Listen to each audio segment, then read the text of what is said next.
The Kybalion. A Study of the Hermetic Philosophy of Ancient Egypt and Greece 1908. 3 Initiates. 1862 to 1932. Dedication.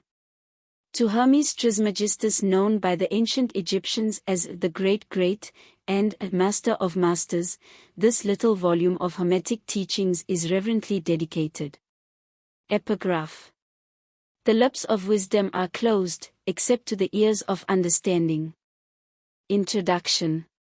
We take great pleasure in presenting to the attention of students and investigators of the secret doctrines this little work based upon the world-old Hermetic teachings. There has been so little written upon this subject, notwithstanding the countless references to the teachings in the many works upon occultism, that the many inner searchers after the arcane truths will doubtless welcome the appearance of the present volume. The purpose of this work is not the enunciation of any special philosophy or doctrine, but rather is to give to the students a statement of the truth that will serve to reconcile the many bits of occult knowledge that they may have acquired, but which are apparently opposed to each other and which often serve to discourage and disgust the beginner in the study. Our intent is not to erect a new temple of knowledge, but rather to place in the hands of the student a master key with which he may open the many inner doors in the temple of mystery through the main portals he has already entered. There is no portion of the occult teachings possessed by the world which have been so closely guarded as the fragments of the Hermetic teachings which have come down to us over the tens of centuries which have elapsed since the lifetime of its great founder, Hermes Trismegistus, the scribe of the gods, who dwelt in old Egypt in the days when the present race of men was in its infancy. Contemporary with Abraham, and, if the legends be true, an instructor of that venerable sage, Hermes was, and is, the great central sun of occultism, whose rays have served to illumine the countless teachings which have been promulgated since his time. All the fundamental and basic teachings embedded in the esoteric teachings of every race may be traced back to Hermes. Even the most ancient teachings of India undoubtedly have their roots in the original Hermetic teachings. From the land of the Ganges, many advanced occultists wandered to the land of Egypt and sat at the feet of the master. From him they obtained the master key which explained and reconciled their divergent views, and thus the secret doctrine was firmly established.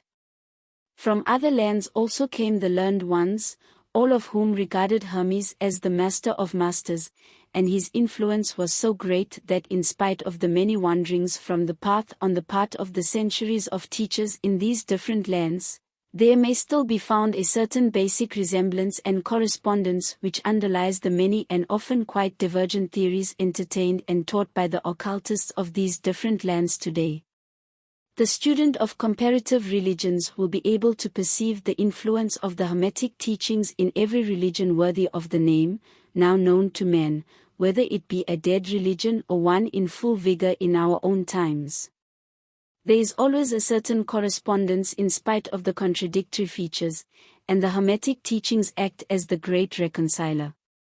The life work of Hermes seems to have been in the direction of planting the great seed truth which has grown and blossomed in so many strange forms, rather than to establish a school of philosophy which would dominate the world's thought.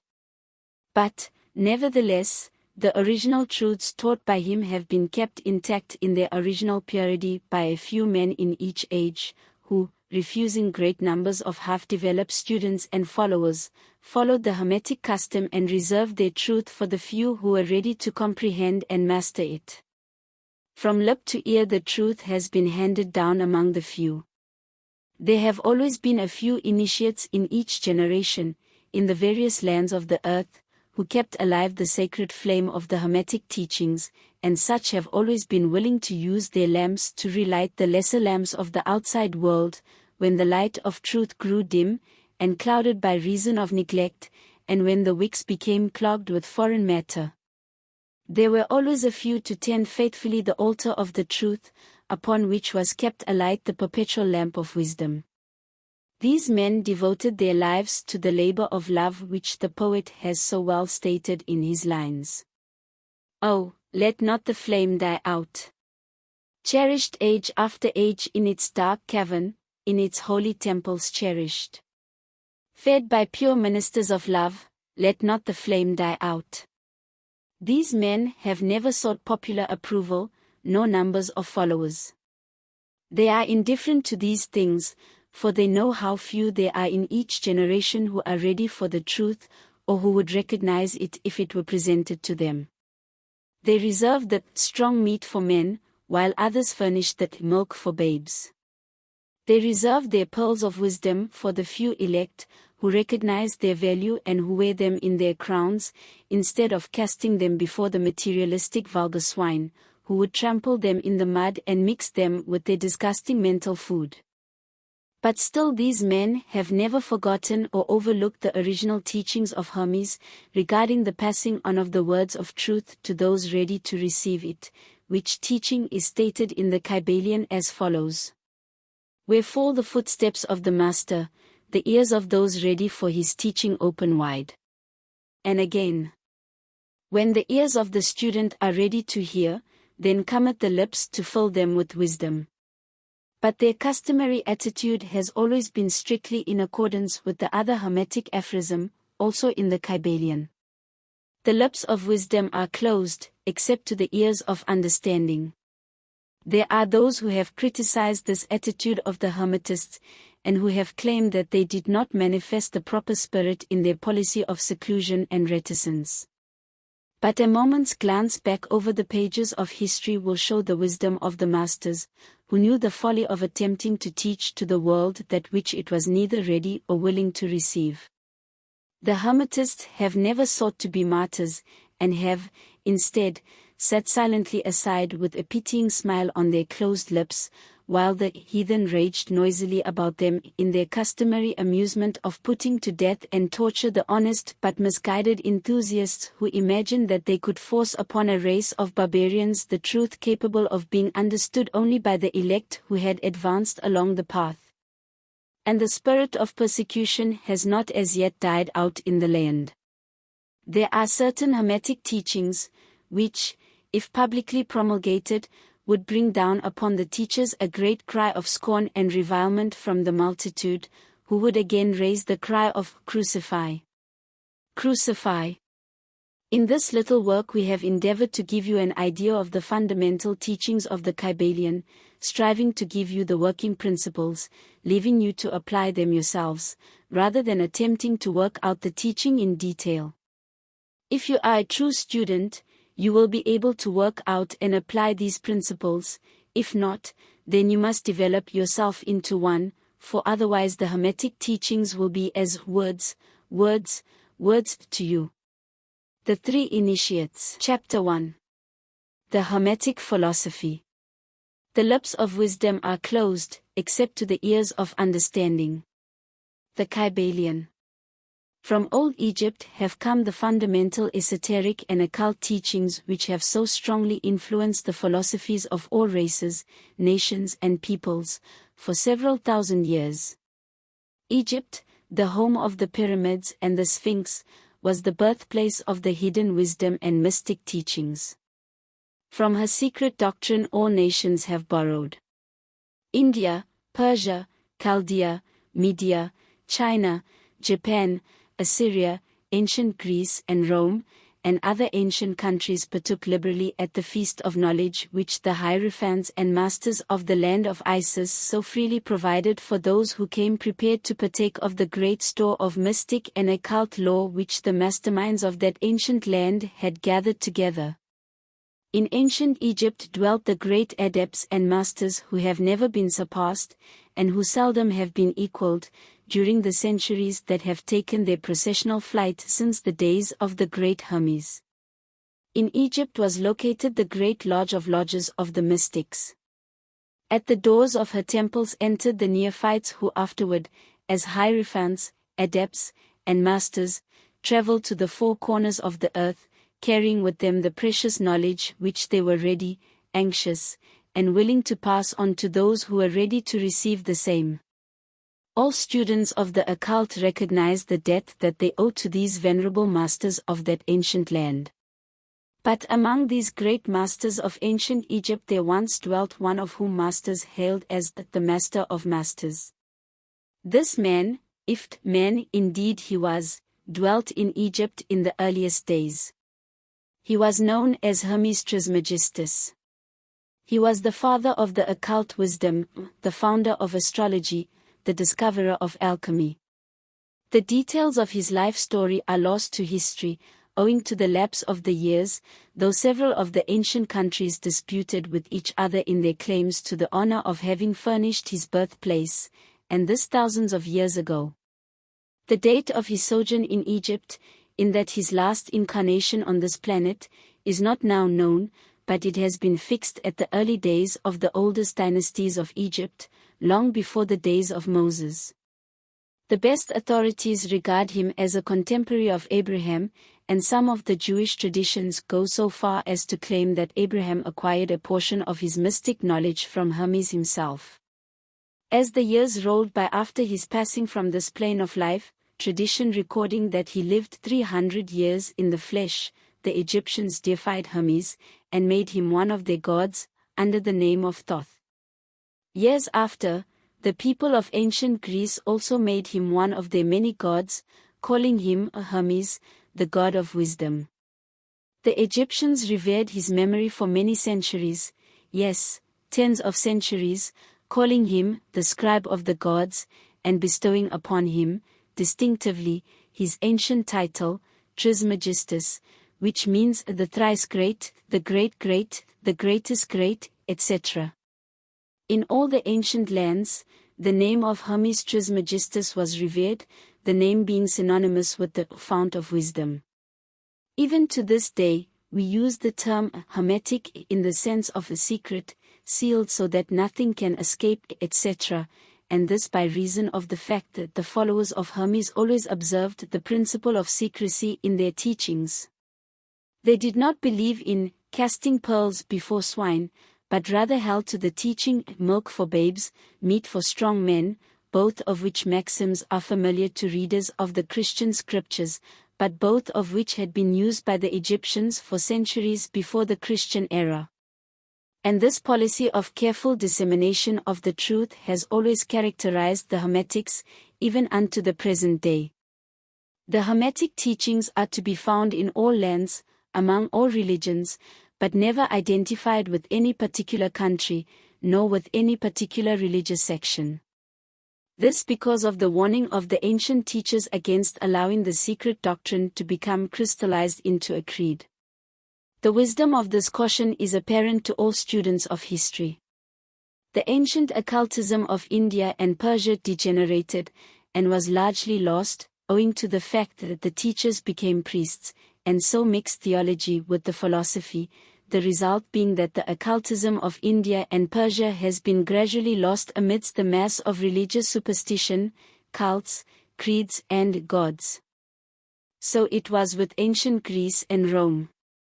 So it was with the Hermetic teachings of the Gnostics and early Christians, which were lost at the time of Constantine, whose iron hand smothered philosophy with the blanket of theology, losing to the Christian Church that which was its very essence and spirit, and causing it to grope throughout several centuries before it found the way back to its ancient faith, the indications apparent to all careful observers in this 20th century being that the Church is now struggling to get back to its ancient mystic teachings. But there were always a few faithful souls who kept alive the flame, tending it carefully, and not allowing its light to become extinguished. And thanks to these staunch hearts, and fearless minds, we have the truth still with us. But it is not found in books, to any great extent. It has been passed along from master to student, from initiate to hierophant, from lip to ear. When it was written down at all, its meaning was veiled in terms of alchemy and astrology, so that only those possessing the key could read it aright. This was made necessary in order to avoid the persecutions of the theologians of the Middle Ages, who fought the secret doctrine with fire and sword, stake, gibbet and cross. Even to this day there will be found but few reliable books on the Hermetic philosophy, although there are countless references to it in many books written on various phases of occultism. And yet, the Hermetic philosophy is the only master key which will open all the doors of the occult teachings.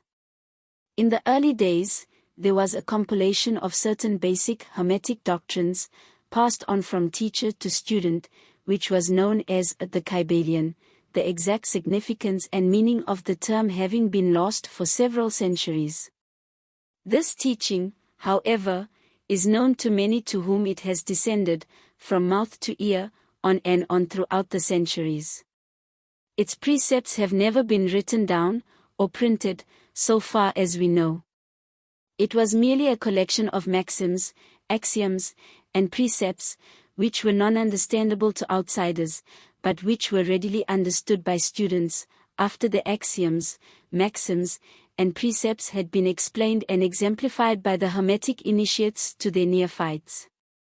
These teachings really constituted the basic principles of the art of Hermetic alchemy, which, contrary to the general belief, dealt in the mastery of mental forces, rather than material elements, the transmutation of one kind of mental vibrations into others, instead of the changing of one kind of metal into another. The legends of the philosopher's stone, which would turn base metal into gold, was an allegory relating to Hermetic philosophy, readily understood by all students of true Hermeticism.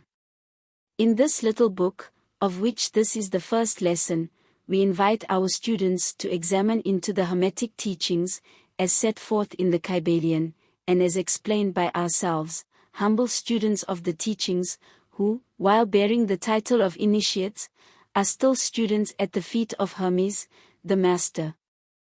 We herein give you many of the maxims, axioms and precepts of the Kybalion, accompanied by explanations and illustrations which we deem likely to render the teachings more easily comprehended by the modern student, particularly as the original text is purposely veiled in obscure terms.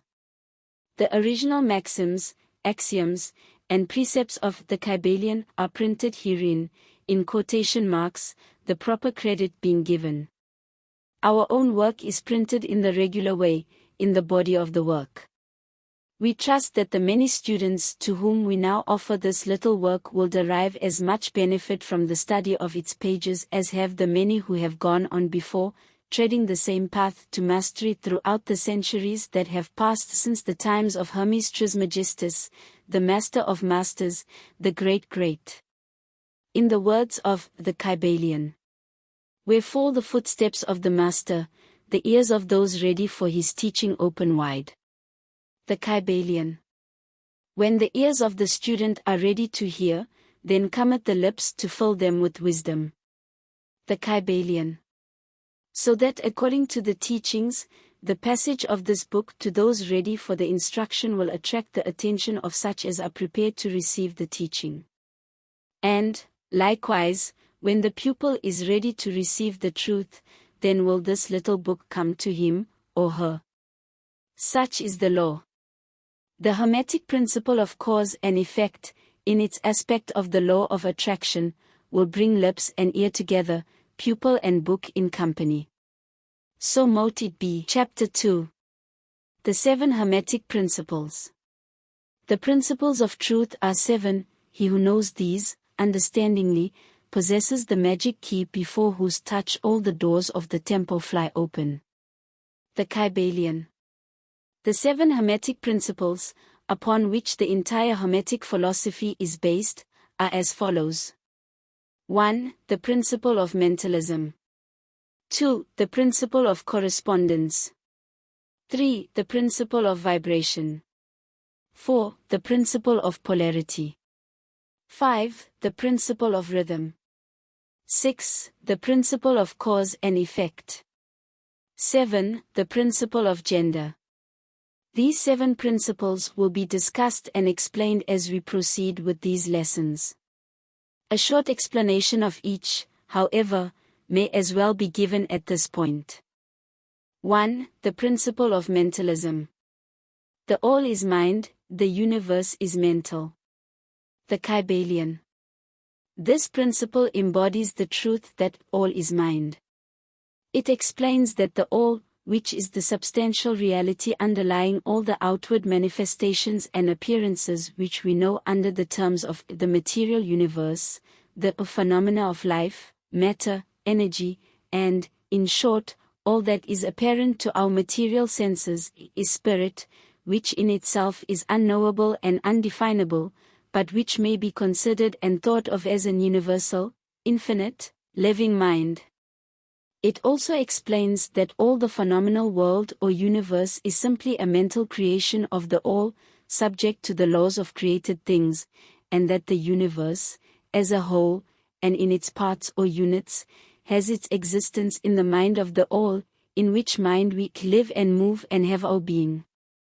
This principle, by establishing the mental nature of the universe, easily explains all of the varied mental and psychic phenomena that occupy such a large portion of the public attention, and which, without such explanation, are non-understandable and defy scientific treatment. An understanding of this great Hermetic principle of mentalism enables the individual to readily grasp the laws of the mental universe, and to apply the same to his well-being and advancement. The Hermetic student is enabled to apply intelligently the great mental laws, instead of using them in a haphazard manner. With the master key in his possession, the student may unlock the many doors of the mental and psychic temple of knowledge, and enter the same freely and intelligently. This principle explains the true nature of energy, power, and matter, and why and how all these are subordinate to the mastery of mind. One of the old Hermetic masters wrote, long ages ago, "He who grasps the truth of the mental nature of the universe is well advanced on the path to mastery." And these words are as true today as at the time they were first written. Without this master key, mastery is impossible, and the student knocks in vain at the many doors of the temple. 2. The principle of correspondence. As above, so below, as below, so above. The Kybalion. This principle embodies the truth that there is always a correspondence between the laws and phenomena of the various planes of being and life. The old Hermetic axiom ran in these words, as above, so below, as below, so above. And the grasping of this principle gives one the means of solving many a dark paradox and hidden secret of nature. There are planes beyond our knowing, but when we apply the principle of correspondence to them we are able to understand much that would otherwise be unknowable to us. This principle is of universal application and manifestation on the various planes of the material, mental, and spiritual universe. It is an universal law. The ancient Hermetists considered this principle as one of the most important mental instruments by which man was able to pry aside the obstacles which hid from view the unknown.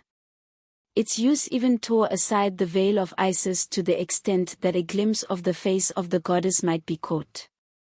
Just as a knowledge of the principles of geometry enables man to measure distant suns and their movements, while seated in his observatory, so a knowledge of the principle of correspondence enables man to reason intelligently from the known to the unknown.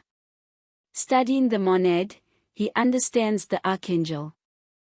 3. The principle of vibration. Nothing rests, everything moves, everything vibrates. The Kybalion. This principle embodies the truth that everything is in motion, everything vibrates, nothing is at rest, facts which modern science endorses, and which each new scientific discovery tends to verify. And yet this Hermetic principle was enunciated thousands of years ago by the masters of ancient Egypt. This principle explains that the differences between different manifestations of matter, energy, mind, and even spirit, result largely from varying rates of vibration. From the all, which is pure spirit, down to the grossest form of matter, all is in vibration. The higher the vibration, the higher the position in the scale. Vibration of spirit is at such an infinite rate of intensity and rapidity that it is practically at rest, just as a rapidly moving wheel seems to be motionless. And at the other end of the scale, there are gross forms of matter whose vibrations are so low as to seem at rest. Between these poles, there are millions upon millions of varying degrees of vibration. From corpuscle and electron, atom and molecule, to worlds and universes, everything is in vibratory motion. This is also true on the planes of energy and force, which are but varying degrees of vibration, and also on the mental planes, whose states depend upon vibrations, and even onto the spiritual planes. An understanding of this principle, with the appropriate formulas, enables Hermetic students to control their own mental vibrations as well as those of others. The masters also apply this principle to the conquering of natural phenomena in various ways. He who understands the principle of vibration has grasped the scepter of power, says one of the old writers. 4. The principle of polarity.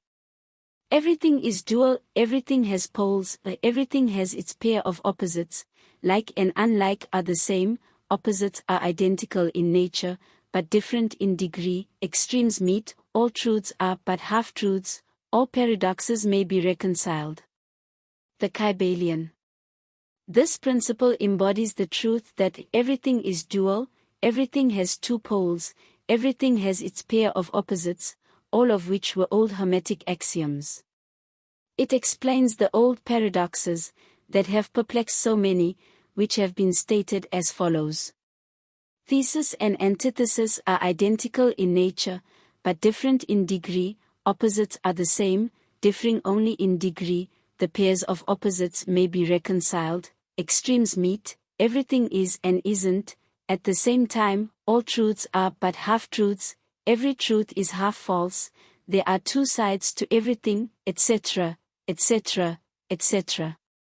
It explains that in everything there are two poles, or opposite aspects, and that opposites are really only the two extremes of the same thing, with many varying degrees between them. To illustrate, heat and cold, although opposites, are really the same thing, the differences consisting merely of degrees of the same thing. Look at your thermometer and see if you can discover where heat terminates and cold begins. There is no such thing as absolute heat or absolute cold. The two terms heat and cold simply indicate varying degrees of the same thing, and that the same thing which manifests as heat and cold is merely a form, variety, and rate of vibration. So heat and cold are simply the two poles of that which we call heat, and the phenomena attendant thereupon are manifestations of the principle of polarity. The same principle manifests in the case of light and darkness, which are the same thing, the difference consisting of varying degrees between the two poles of the phenomena. Where does darkness leave off, and light begin?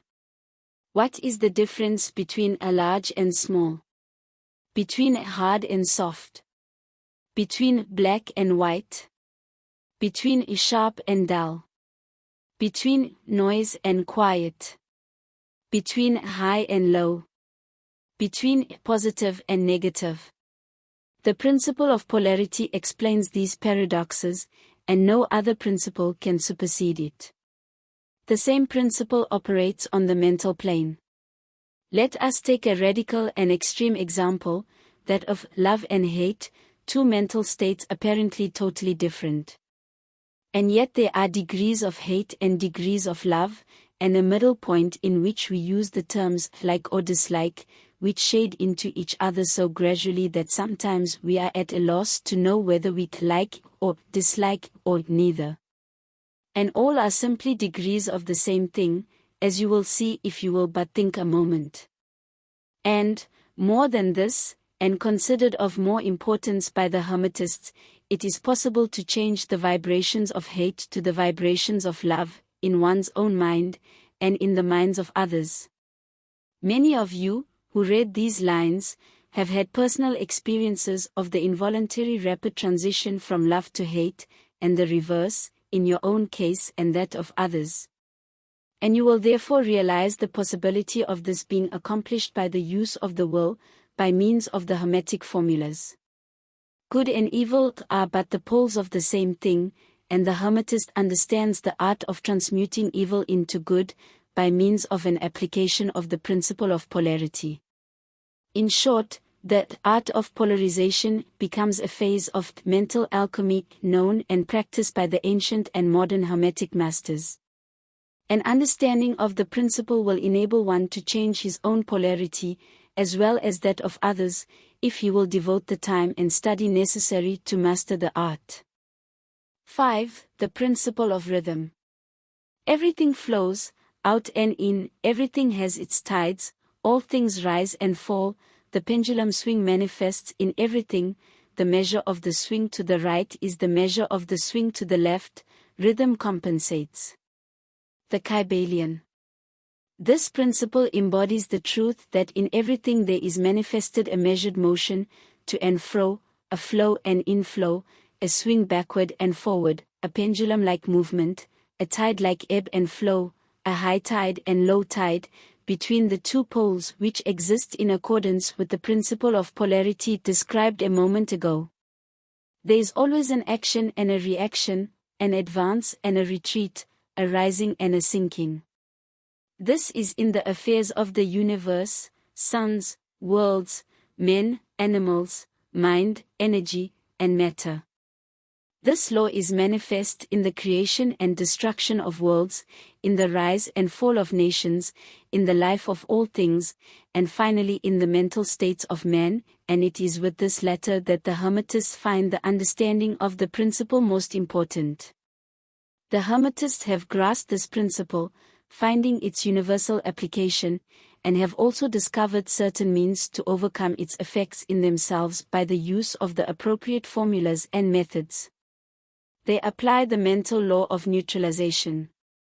They cannot annul the principle, or cause it to cease its operation, but they have learned how to escape its effects upon themselves to a certain degree depending upon the mastery of the principle. They have learned how to use it, instead of being used by it. In this and similar methods, consists the art of the Hermetists. The master of Hermetics polarizes himself at the point at which he desires to rest, and then neutralizes the rhythmic swing of the pendulum which would tend to carry him to the other pole. All individuals who have attained any degree of self-mastery do this to a certain degree, more or less unconsciously, but the master does this consciously, and by the use of his will, and attains a degree of poise and mental firmness almost impossible of belief on the part of the masses who are swung backward and forward like a pendulum.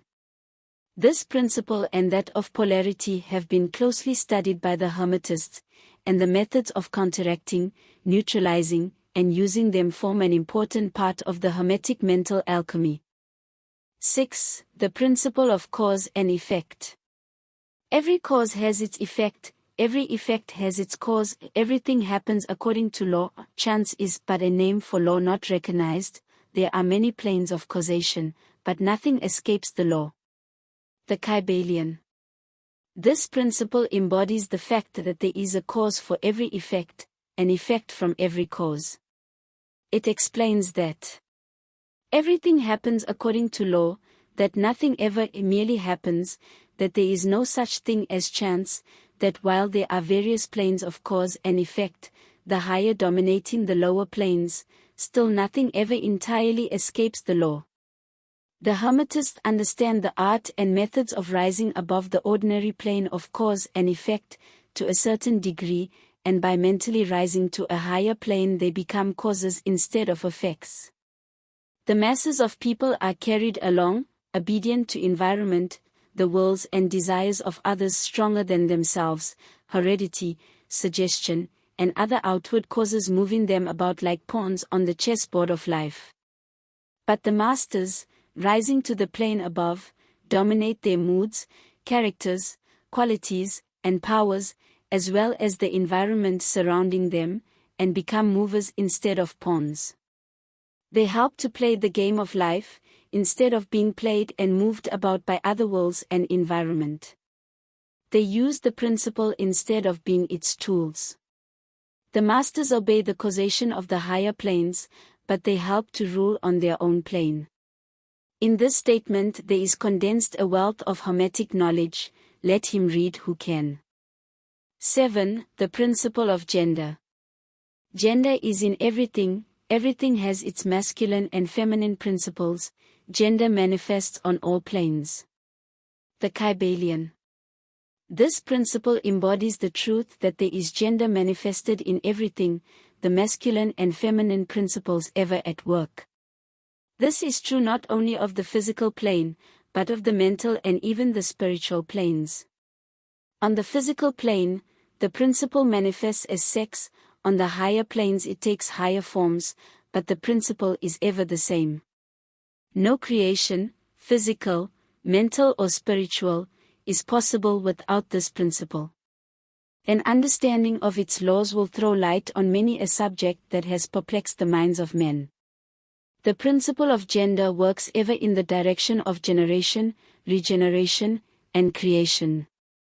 Everything, and every person, contains the two elements or principles, or this great principle, within it, him or her. Every male thing has the female element also, every female contains also the male principle. If you would understand the philosophy of mental and spiritual creation, generation, and regeneration, you must understand and study this Hermetic principle. It contains the solution of many mysteries of life. We caution you that this principle has no reference to the many base, pernicious and degrading lustful theories, teachings and practices, which are taught under fanciful titles, and which are a prostitution of the great natural principle of gender. Such base revivals of the ancient infamous forms of phallicism tend to ruin mind, body and soul, and the Hermetic philosophy has ever sounded the warning note against these degraded teachings which tend toward lust, licentiousness, and perversion of nature's principles. If you seek such teachings, you must go elsewhere for them. Hermeticism contains nothing for you along these lines.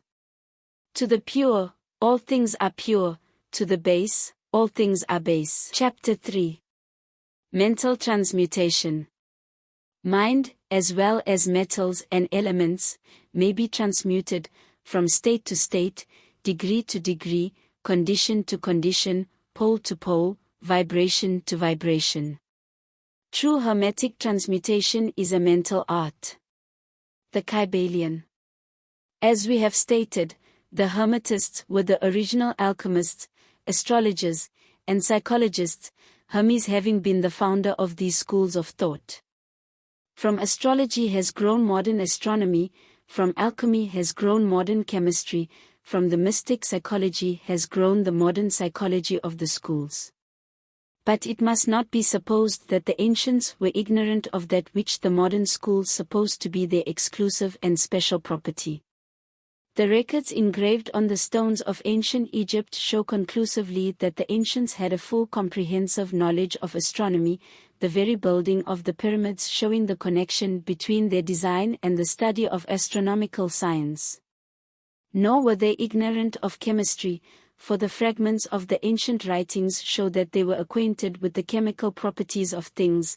In fact, the ancient theories regarding physics are being slowly verified by the latest discoveries of modern science, notably those relating to the constitution of matter. Nor must it be supposed that they were ignorant of the so-called modern discoveries in psychology.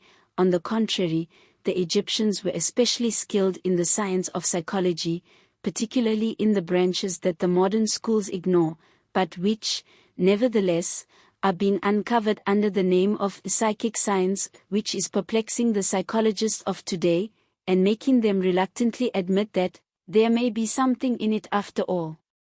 The truth is, that beneath the material chemistry, astronomy and psychology, that is, the psychology in its phase of brain action, the ancients possessed a knowledge of transcendental astronomy, called astrology, of transcendental chemistry, called alchemy, of transcendental psychology, called mystic psychology. They possess the inner knowledge as well as the outer knowledge, the latter alone being possessed by modern scientists. Among the many secret branches of knowledge possessed by the Hermetists was that known as mental transmutation, which forms the subject matter of this lesson.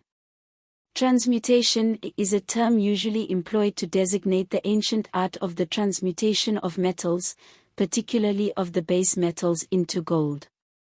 The word transmute, it means to change from one nature, form, or substance into another, to transform, Webster, and accordingly, mental transmutation means the art of changing and transforming mental states, forms, and conditions into others.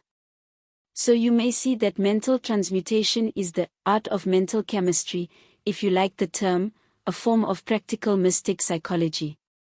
But this means far more than appears on the surface. Transmutation, alchemy, or chemistry, on the mental plane is important enough in its effects, to be sure, and if the art stopped there it would still be one of the most important branches of study known to man. But this is only the beginning. Let us see why. The first of the 7 Hermetic Principles is the principle of mentalism, the axiom of which is, the all is mind, the universe is mental, which means that the underlying reality of the universe is mind, and the universe itself is mental, that is, existing in the mind of the all. We shall consider this principle in succeeding lessons, but let us see the effect of the principle if it be assumed to be true. If the universal is mental in its nature, then mental transmutation must be the art of changing the conditions of the universe, along the lines of matter, force and mind. So you see, therefore, that mental transmutation is really the magic of which the ancient writers had so much to say in their mystical works, and about which they gave so few practical instructions. If all be mental, then the art which enables one to transmute mental conditions must render the master the controller of material conditions as well as those ordinarily called immental. As a matter of fact, none but advanced mental alchemists have been able to attain the degree of power necessary to control the grosser physical conditions, such as the control of the elements of nature, the production or cessation of tempests, the production and cessation of earthquakes and other great physical phenomena. But that such men have existed, and do exist today, is a matter of earnest belief to all advanced occultists of all schools. That the masters exist, and have these powers, the best teachers assure their students, having had experiences which justify them in such belief and statements. These masters do not make public exhibitions of their powers, but seek seclusion from the crowds of men, in order to better work their way along the path of attainment. We mention their existence, at this point, merely to call your attention to the fact that their power is entirely mental, and operates along the lines of the higher mental transmutation, under the Hermetic principle of mentalism. The universe is mental. The Kybalion. But students and Hermetists of lesser degree than masters, the initiates and teachers, are able to freely work along the mental plane, in mental transmutation. In fact, all that we call psychic phenomena, mental influence, mental science, new thought phenomena, etc., operates along the same general lines, for there is but one principle involved, no matter by what name the phenomena be called. The student and practitioner of mental transmutation works among the mental plane, transmuting mental conditions, states, etc., into others, according to various formulas, more or less efficacious. The various treatments, affirmations, denials, etc., of the schools of mental science are but formulas, often quite imperfect and unscientific, of the Hermetic art. The majority of modern practitioners are quite ignorant compared to the ancient masters, for they lack the fundamental knowledge upon which the work is based. Not only may the mental states, etc., of oneself be changed or transmuted by Hermetic methods, but also the states of others may be, and are, constantly transmuted in the same way, usually unconsciously, but often consciously by some understanding the laws and principles, in cases where the people affected are not informed of the principles of self-protection. And more than this, As many students and practitioners of modern mental science know, every material condition depending upon the minds of other people may be changed or transmuted in accordance with the earnest desire, will, and treatments of person desiring changed conditions of life. The public are so generally informed regarding these things at present, that we do not deem it necessary to mention the same at length, our purpose at this point being merely to show the Hermetic principle and art underlying all of these various forms of practice, good and evil, for the force can be used in opposite directions according to the Hermetic principles of polarity. In this little book we shall state the basic principles of mental transmutation, that all who read may grasp the underlying principles, and thus possess the master key that will unlock the many doors of the principle of polarity. We shall now proceed to a consideration of the first of the Hermetic 7 principles, the principle of mentalism, in which is explained the truth that the all is mind, the universe is mental, in the words of the Kybalion. We ask the close attention and careful study of this great principle on the part of our students, for it is really the basic principle of the whole Hermetic philosophy, and of the Hermetic art of mental transmutation. Chapter 4. The all. Under, and back of, the universe of time, space and change, is ever to be found the substantial reality, the fundamental truth. The Kybalion. Substance means that which underlies all outward manifestations, the essence, the essential reality, the thing in itself, etc. Substantial means actually existing, being the essential element, being real, etc. Reality means the state of being real, true, enduring, valid, fixed, permanent, actual, etc. Under and behind all outward appearances or manifestations, there must always be a substantial reality. This is the law. Man, considering the universe, of which he is a unit, sees nothing but change in matter, forces, and mental states. He sees that nothing really is, but that everything is becoming and changing. Nothing stands still, everything is being born, growing, dying. The very instant a thing reaches its height, it begins to decline. The law of rhythm is in constant operation. There is no reality, enduring quality, fixity, or substantiality in anything. Nothing is permanent but change.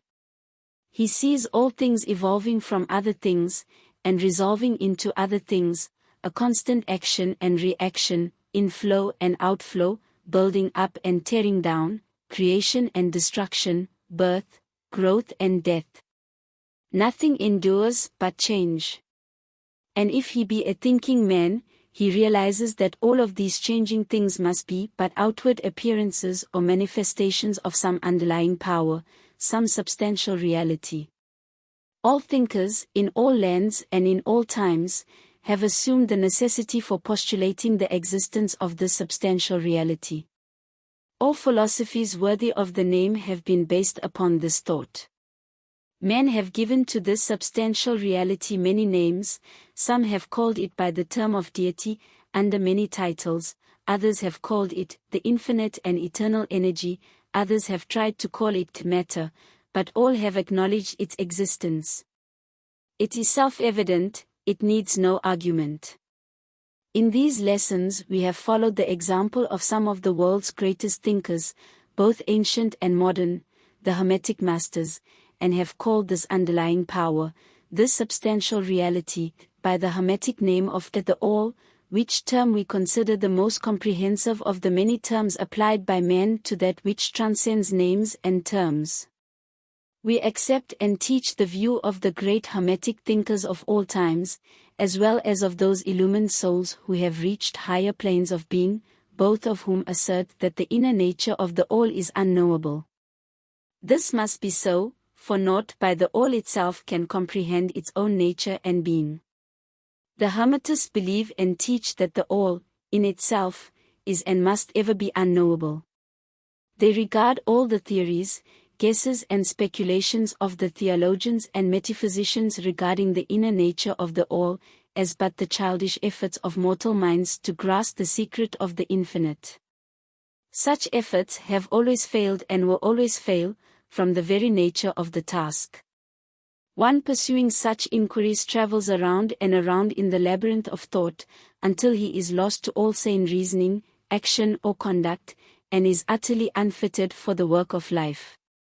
He is like the squirrel which frantically runs around and around the circling treadmill wheel of his cage, traveling ever and yet reaching nowhere, at the end a prisoner still, and standing just where he started. And still more presumptuous are those who attempt to ascribe to the all the personality, qualities, properties, characteristics and attributes of themselves, ascribing to the all the human emotions, feelings, and characteristics, even down to the pettiest qualities of mankind, such as jealousy, susceptibility to flattery and praise, desire for offerings and worship, and all the other survivals from the days of the childhood of the race. Such ideas are not worthy of grown men and women, and are rapidly being discarded. At this point, it may be proper for me to state that we make a distinction between religion and theology, between philosophy and metaphysics. Religion, to us, means that intuitional realization of the existence of the all, and one's relationship to it, while theology means the attempts of men to ascribe personality, qualities, and characteristics to it, their theories regarding its affairs, will, desires, plans, and designs, and their assumption of the office of a middleman between the all and the people. Philosophy, to us, means the inquiry after knowledge of things knowable and thinkable, while metaphysics means the attempt to carry the inquiry over and beyond the boundaries and into regions unknowable and unthinkable, and with the same tendency as that of theology. And consequently, both religion and philosophy mean to us things having roots in reality, while theology and metaphysics seem like broken reeds, rooted in the quicksands of ignorance, and affording naught but the most insecure support for the mind or soul of man. We do not insist upon our students accepting these definitions, we mention them merely to show our position. At any rate, you shall hear very little about theology and metaphysics in these lessons. But while the essential nature of the all is unknowable, there are certain truths connected with its existence which the human mind finds itself compelled to accept. And an examination of these reports form a proper subject of inquiry, particularly as they agree with the reports of the illumined on higher planes. And to this inquiry we now invite you. That which is the fundamental truth, the substantial reality, is beyond true naming, but the wise men call it the all. The Kybalion. In its essence, the all is unknowable. The Kybalion. But the report of reason must be hospitably received, and treated with respect. The Kybalion. The human reason, whose reports we must accept so long as we think at all, informs us as follows regarding the all, and that without attempting to remove the veil of the unknowable. 1. The all must be all that really is. There can be nothing existing outside of the all, else the all would not be the all. 2. The all must be infinite, for there is nothing else to define, confine, bound, limit or restrict the all. It must be infinite in time, or eternal, it must have always continuously existed, for there is nothing else to have ever created it, and something can never evolve from nothing, and if it had ever not been, even for a moment, it would not be a now, it must continuously exist forever, for there is nothing to destroy it, and it can never not be, even for a moment, because something can never become nothing. It must be infinite in space, it must be everywhere, for there is no place outside of the all, it cannot be otherwise than continuous in space, without break, cessation, separation, or interruption, for there is nothing to break, separate, or interrupt its continuity, and nothing with which to fill in the gaps. It must be infinite in power, or absolute, for there is nothing to limit, restrict, restrain, confine, disturb or condition it. It is subject to no other power, for there is no other power. 3. The all must be immutable, or not subject to change in its real nature, for there is nothing to work changes upon it, nothing into which it could change, nor from which it could have changed. It cannot be added to nor subtracted from, increased nor diminished, nor become greater or lesser in any respect whatsoever. It must have always been, and must always remain, just what it is now, the all. There has never been, is not now, and never will be, anything else into which it can change. The all being infinite, absolute, eternal and unchangeable, it must follow that anything finite, changeable, fleeting, and conditioned cannot be the all. And as there is nothing outside of the all, in reality, then any and all such finite things must be as nothing in reality. Now do not become befogged, nor frightened. We are not trying to lead you into the Christian Science field under cover of Hermetic philosophy. There is a reconciliation of this apparently contradictory state of affairs. Be patient, we will reach it in time.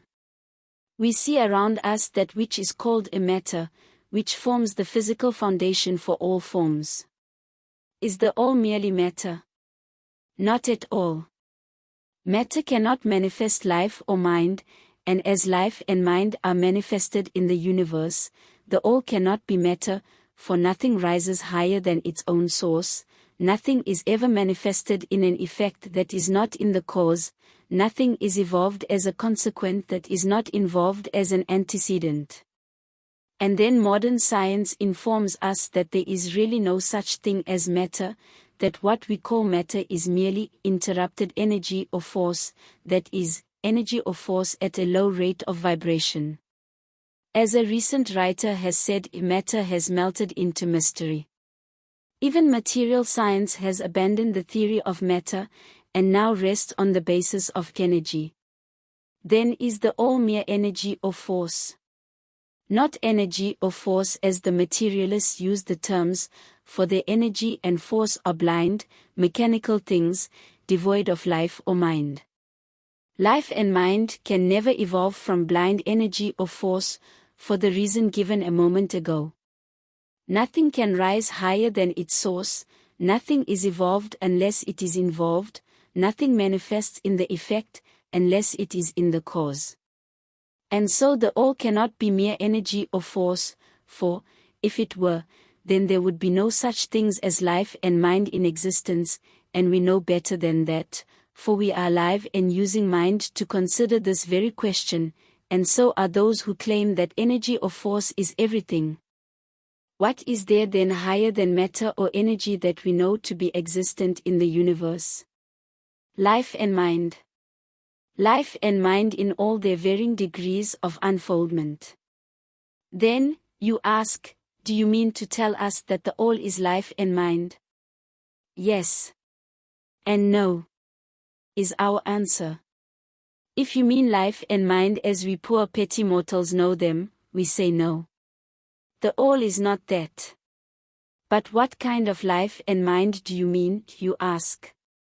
The answer is a living mind, as far above that which mortals know by those words, as life and mind are higher than mechanical forces, or matter, infinite living mind as compared to finite life and mind. We mean that which the illumined souls mean when they reverently pronounce the word Spirit. The all is infinite living mind, the illumined call it Spirit. Chapter 5. The Mental Universe. The universe is mental, held in the mind of the all. The Kybalion. The all is spirit. But what is spirit? This question cannot be answered, for the reason that its definition is practically that of the all, which cannot be explained or defined. Spirit is simply a name that men give to the highest conception of infinite living mind.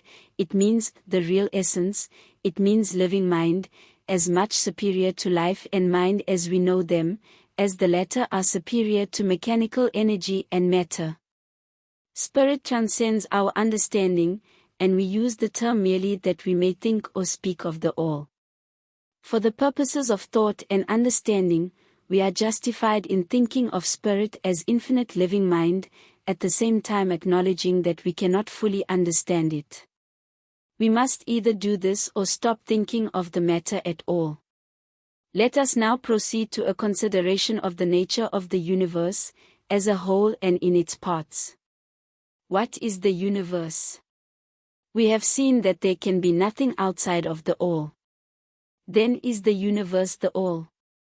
No, this cannot be, because the universe seems to be made up of many, and is constantly changing, and in other ways it does not measure up to the ideas that we are compelled to accept regarding the all, as stated in our last lesson. Then if the universe be not the all, then it must be nothing, such is the inevitable conclusion of the mind at first thought. But this will not satisfy the question, for we are sensible of the existence of the universe. Then if the universe is neither the all, nor nothing, what can it be? Let us examine this question. If the universe exists at all, or seems to exist, it must proceed in some way from the all, it must be a creation of the all. But as something can never come from nothing, from what could the all have created it? Some philosophers have answered this question by saying that the all created the universe from itself, that is, from the being and substance of the all. But this will not do, for the all cannot be subtracted from, nor divided, as we have seen, and then again if this be so, would not each particle in the universe be aware of its being the all could not lose its knowledge of itself, nor actually become an atom, or blind force, or lowly living thing. Some men, indeed, realizing that the all is indeed all, and also recognizing that they, the men, existed, have jumped to the conclusion that they and the all were identical, and they have filled the air with shouts of "I am God," to the amusement of the multitude and the sour of sages. The claim of the corpuscle that "I am man" would be modest in comparison. But what indeed is the universe, if it be not the all, not yet created by the all having separated itself into fragments? What else can it be, of what else can it be made? This is the great question. Let us examine it carefully. We find here that the principle of correspondence, see Lesson 1, comes to our aid here. The old Hermetic axiom, as above so below, may be pressed into service at this point. Let us endeavor to get a glimpse of the workings on higher planes by examining those on our own. The principle of correspondence must apply to this as well as to other problems. Let us see. On his own plane of being, how does man create? Well, first, he may create by making something out of outside materials. But this will not do, for there are no materials outside of the all with which it may create. Well, then, secondly, man procreates or reproduces his kind by the process of begetting, which is self-multiplication accomplished by transferring a portion of his substance to his offspring. But this will not do, because the all cannot transfer or subtract a portion of itself, nor can it reproduce or multiply itself. In the first place there would be a taking away, and in the second case a multiplication or addition to the all, both thoughts being an absurdity. Is there no third way in which man creates? Yes, there is. He creates mentally. And in so doing he uses no outside materials, nor does he reproduce himself, and yet his spirit pervades the mental creation. Following the principle of correspondence, we are justified in considering that the all creates the universe mentally, in a manner akin to the process whereby man creates mental images. And, here is where the report of reason tallies precisely with the report of the illumined, as shown by their teachings and writings. Such are the teachings of the wise men. Such was the teaching of Hermes. The all can create in no other way except mentally, without either using material, and there is none to use, or else reproducing itself, which is also impossible. There is no escape from this conclusion of the reason, which, as we have said, agrees with the highest teachings of the illumined.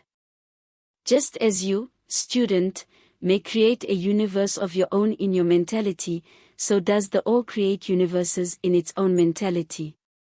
But your universe is the mental creation of a finite mind, whereas that of the all is the creation of an infinite. The two are similar in kind, but infinitely different in degree. We shall examine more closely into the process of creation and manifestation as we proceed. But this is the point to fix in your minds at this stage. The universe, and all it contains, is a mental creation of the all. Verily, indeed, all is mind. The all creates in its infinite mind countless universes, which exist for eons of time, and yet, to the all, the creation, development, decline and death of a million universes is as the time of the twinkling of an eye. The Kybalion. The infinite mind of the all is the womb of universes. The Kybalion.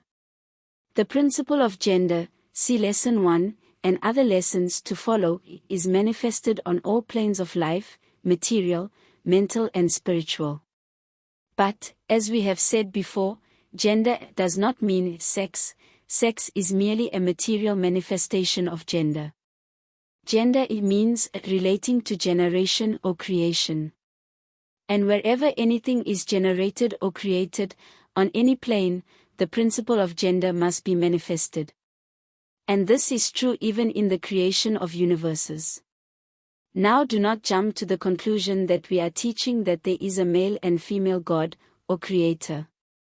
That idea is merely a distortion of the ancient teachings on the subject. The true teaching is that the all, in itself, is above gender, as it is above every other law, including those of time and space. It is the law, from which the laws proceed, and it is not subject to them. But when the all manifests on the plane of generation or creation, then it acts according to law and principle, for it is moving on a lower plane of being. And consequently it manifests the principle of gender, in its masculine and feminine aspects, on the mental plane, of course.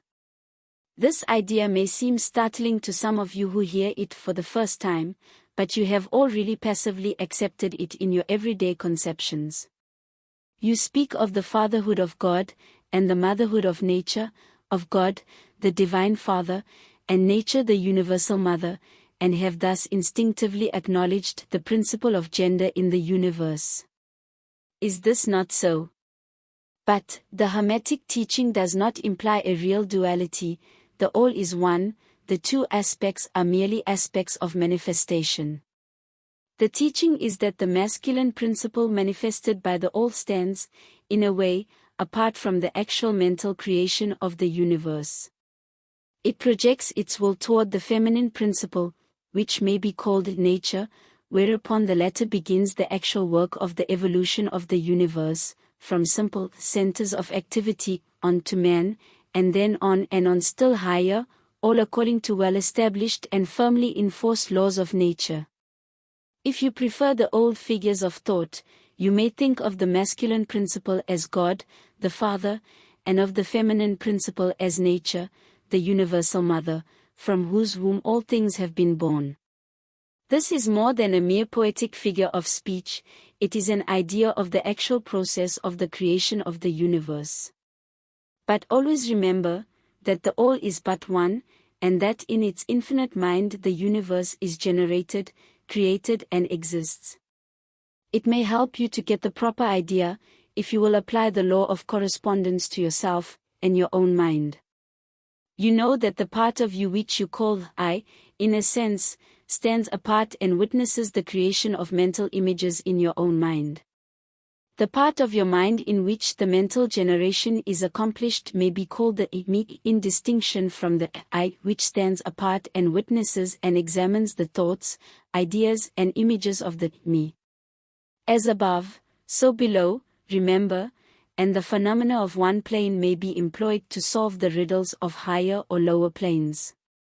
Is it any wonder that you, the child, feel that instinctive reverence for the all, which feeling we call religion, that respect and reverence for the father mind. Is it any wonder that, when you consider the works and wonders of nature, you are overcome with a mighty feeling which has its roots away down in your inmost being? It is the mother mind that you are pressing close up to, like a babe to the breast. Do not make the mistake of supposing that the little world you see around you, the earth, which is a mere grain of dust in the universe, is the universe itself. There are millions upon millions of such worlds, and greater. And there are millions of such universes in existence within the infinite mind of the all. And even in our own little solar system there are regions and planes of life far higher than ours, and beings compared to which we earthbound mortals are as the slimy life forms that dwell on the ocean's bed when compared to man. There are beings with powers and attributes higher than man has ever dreamed of the gods possessing. And yet these beings were once as you, and still lower, and you will be even as they, and still higher, in time, for such is the destiny of man as reported by the illumined. And death is not real, even in the relative sense, it is but birth to a new life, and you shall go on, and on, and on, to higher and still higher planes of life, for eons upon eons of time. The universe is your home, and you shall explore its farthest recesses before the end of time. You are dwelling in the infinite mind of the all, and your possibilities and opportunities are infinite, both in time and space. And at the end of the grand cycle of eons, when the all shall draw back into itself all of its creations, you will go gladly, for you will then be able to know the whole truth of being at one with the all. Such is the report of the illumined, those who have advanced well along the path. And, in the meantime, rest calm and serene, you are safe and protected by the infinite power of the Father-Mother mind. Within the Father-Mother mind, mortal children are at home. The Kybalion. There is not one who is fatherless, nor motherless in the universe.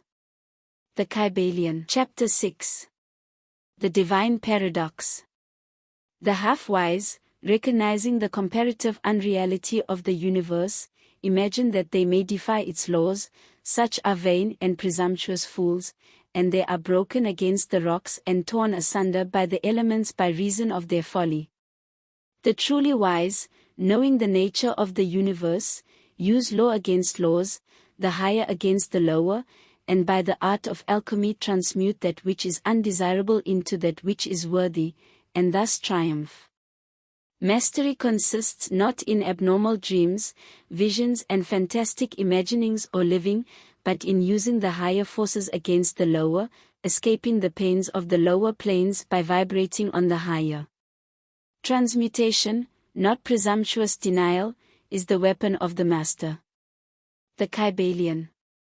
This is the paradox of the universe, resulting from the principle of polarity which manifests when the all begins to create. Hearken to it, for it points the difference between half-wisdom and wisdom. While to the infinite all, the universe, its laws, its powers, its life, its phenomena, are as things witnessed in the state of meditation or dream, yet to all that is finite, the universe must be treated as real, and life, and action, and thought, must be based thereupon, accordingly, although with an ever understanding of the higher truth. Each according to its own plane and laws. Were the all to imagine that the universe were indeed reality, then woe to the universe, for there would be then no escape from lower to higher, divine ward, then would the universe become a fixity and progress would become impossible. And if man, owing to half-wisdom, acts and lives and thinks of the universe as merely a dream, akin to his own finite dreams, then indeed does it so become for him, and like a sleepwalker he stumbles ever around and around in a circle, making no progress, and being forced into an awakening at last by his falling bruised and bleeding over the natural laws which he ignored. Keep your mind ever on the star, but let your eyes watch over your footsteps, lest you fall into the mire by reason of your upward gaze. Remember the divine paradox, that while the universe is not, still it is. Remember ever the two poles of truth, the absolute and the relative. Beware of half-truths. What Hermetists know as the law of paradox is an aspect of the principle of polarity. The Hermetic writings are filled with references to the appearance of the paradox in the consideration of the problems of life and being. The teachers are constantly warning their students against the error of omitting the other side of any question. And their warnings are particularly directed to the problems of the absolute and the relative, which perplex all students of philosophy, and which cause so many to think and act contrary to what is generally known as a common sense. And we caution all students to be sure to grasp the divine paradox of the absolute and relative, lest they become entangled in the mire of the half-truth. With this in view, this particular lesson has been written. Read it carefully. The first thought that comes to the thinking man after he realizes the truth that the universe is a mental creation of the all, is that the universe and all that it contains is a mere illusion, an unreality, against which idea his instincts revolt. But this, like all other great truths, must be considered both from the absolute and the relative points of view. From the absolute viewpoint, of course, the universe is in the nature of an illusion, a dream, a phantasmagoria, as compared to the all in itself. We recognize this even in our ordinary view, for we speak of the world as a fleeting show that comes and goes, is born and dies, for the element of impermanence and change, finiteness and unsubstantiality, must ever be connected with the idea of a created universe when it is contrasted with the idea of the all, no matter what may be our beliefs concerning the nature of both. Philosopher, metaphysician, scientist and theologian all agree upon this idea, and the thought is found in all forms of philosophical thought and religious conceptions, as well as in the theories of the respective schools of metaphysics and theology. So, the Hermetic teachings do not preach the unsubstantiality of the universe in any stronger terms than those more familiar to you, although their presentation of the subject may seem somewhat more startling. Anything that has a beginning and an ending must be, in a sense, unreal and untrue, and the universe comes under the rule, in all schools of thought. From the absolute point of view, there is nothing real except the all, no matter what terms we may use in thinking of, or discussing the subject. Whether the universe be created of matter, or whether it be a mental creation in the mind of the all, it is unsubstantial, non-enduring, a thing of time, space and change. We want you to realize this fact thoroughly, before you pass judgment on the Hermetic conception of the mental nature of the universe. Think over any and all of the other conceptions, and see whether this be not true of them. But the absolute point of view shows merely one side of the picture, the other side is the relative one. Absolute truth has been defined as things as the mind of God knows them, while relative truth is things as the highest reason of man understands them. And so while to the all the universe must be unreal and illusionary, a mere dream or result of meditation, nevertheless, to the finite minds forming a part of that universe, and viewing it through mortal faculties, the universe is very real indeed, and must be so considered. In recognizing the absolute view, we must not make the mistake of ignoring or denying the facts and phenomena of the universe as they present themselves to our mortal faculties. We are not the all, remember. To take familiar illustrations, we all recognize the fact that matter exists to our senses. We will fare badly if we do not.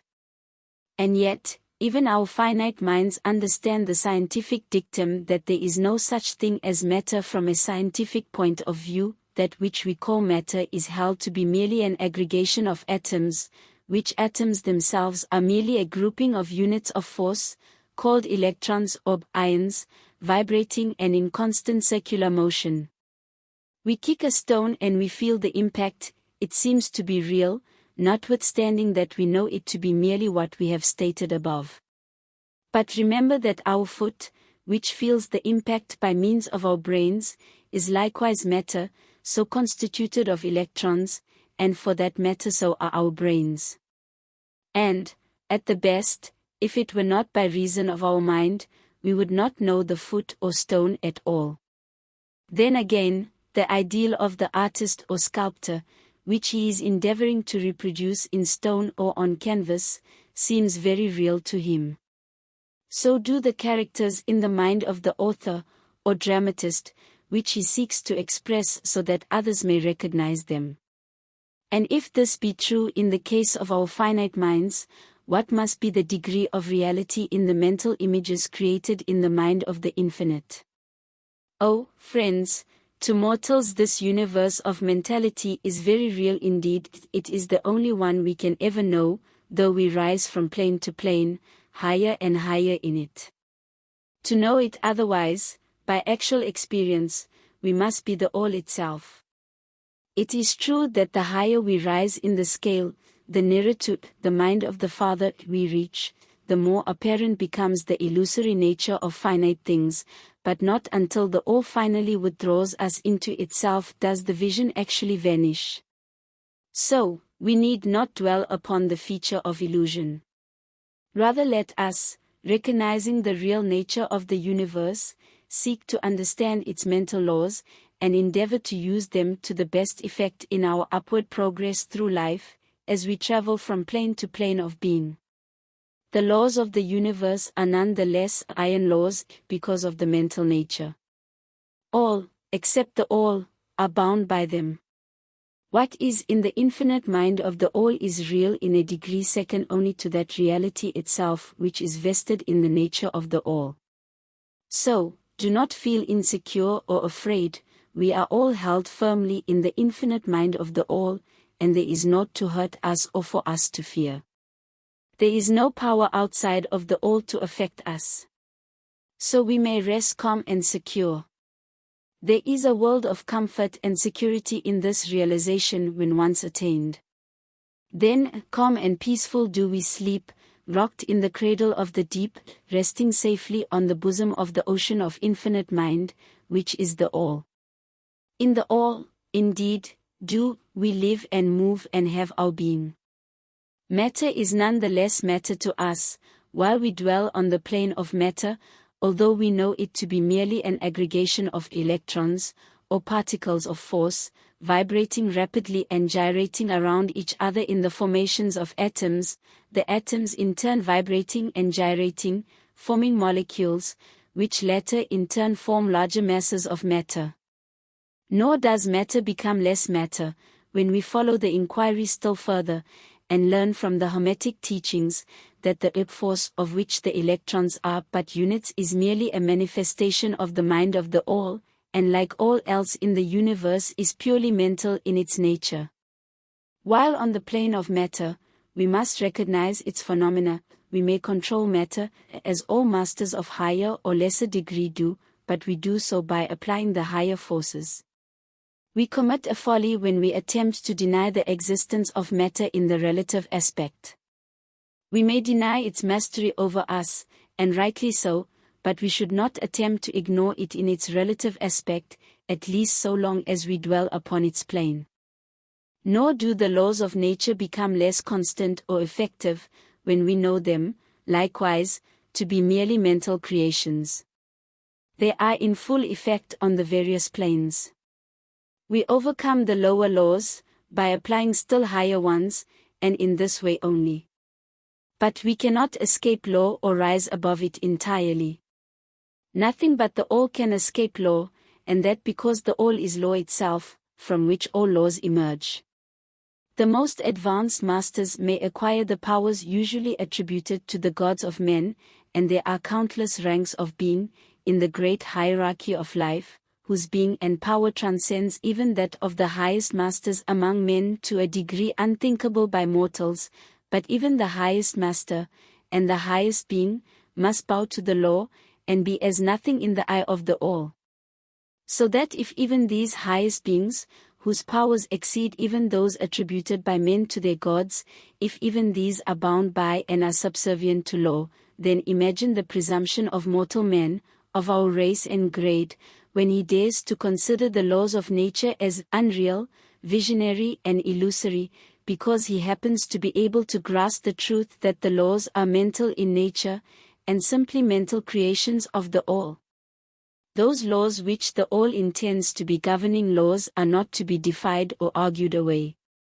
So long as the universe endures, will they endure, for the universe exists by virtue of these laws which form its framework and which hold it together. The Hermetic principle of mentalism, while explaining the true nature of the universe upon the principle that all is mental, does not change the scientific conceptions of the universe, life, or evolution. In fact, science merely corroborates the Hermetic teachings. The latter merely teaches that the nature of the universe is mental, while modern science has taught that it is material, or, of late, that it is energy at the last analysis. The Hermetic teachings have no fault to find with Herbert Spencer's basic principle, which postulates the existence of an infinite and eternal energy, from which all things proceed. In fact, the Hermetics recognize in Spencer's philosophy the highest outside statement of the workings of the natural laws that have ever been promulgated, and they believe Spencer to have been a reincarnation of an ancient philosopher who dwelt in ancient Egypt thousands of years ago, and who later incarnated as Heraclitus, the Grecian philosopher who lived 500 BC. And they regard his statement of the infinite and eternal energy as directly in the line of the Hermetic teachings, always with the addition of their own doctrine that his energy is the energy of the mind of the All. With the master key of the Hermetic philosophy, the student of Spencer will be able to unlock many doors of the inner philosophical conceptions of the great English philosopher, whose work shows the results of the preparation of his previous incarnations. His teachings regarding evolution and rhythm are in almost perfect agreement with the Hermetic teachings regarding the principle of rhythm. So, the student of Hermetics need not lay aside any of his cherished scientific views regarding the universe. All he is asked to do is to grasp the underlying principle of the All is mind, the universe is mental, held in the mind of the All. He will find that the other 6 of the 7 principles will fit into his scientific knowledge, and will serve to bring out obscure points and to throw light in dark corners. This is not to be wondered at, when we realize the influence of the Hermetic thought on the early philosophers of Greece, upon whose foundations of thought the theories of modern science largely rest. The acceptance of the first Hermetic principle, mentalism, is the only great point of difference between modern science and Hermetic students, and science is gradually moving toward the Hermetic position in its groping in the dark for a way out of the labyrinth into which it has wandered in its search for reality. The purpose of this lesson is to impress upon the minds of our students the fact that, to all intents and purposes, the universe and its laws, and its phenomena, are just as real, so far as man is concerned, as they would be under the hypotheses of materialism or energism. Under any hypothesis, the universe in its outer aspect is changing, ever-flowing, and transitory, and therefore devoid of substantiality and reality. But, note the other pole of the truth, under any of the same hypotheses, we are compelled to act and live as if the fleeting things were real and substantial. With this difference, always, between the various hypotheses, that under the old views mental power was ignored as a natural force, while under mentalism it becomes the greatest natural force. And this one difference revolutionizes life, to those who understand the principle and its resulting laws and practice. So, finally, students all, grasp the advantage of mentalism, and learn to know, use and apply the laws resulting therefrom. But do not yield to the temptation which, as the Kybalion states, overcomes the half-wise and which causes them to be hypnotized by the apparent unreality of things, the consequence being that they wander about like dream people dwelling in a world of dreams, ignoring the practical work and life of man, the end being that they are broken against the rocks and torn asunder by the elements, by reason of their folly.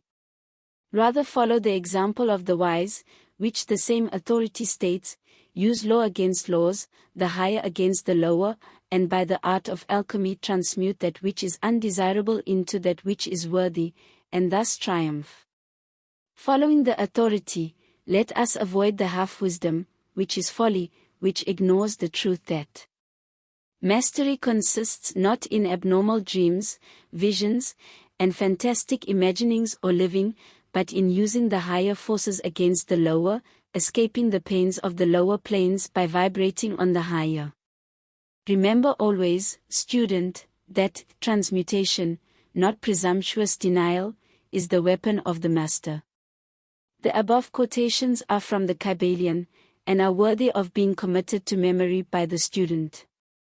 We do not live in a world of dreams, but in an universe which, while relative, is real so far as our lives and actions are concerned. Our business in the universe is not to deny its existence, but to live, using the laws to rise from lower to higher, living on, doing the best that we can under the circumstances arising each day, and living, so far as is possible, to our highest ideas and ideals.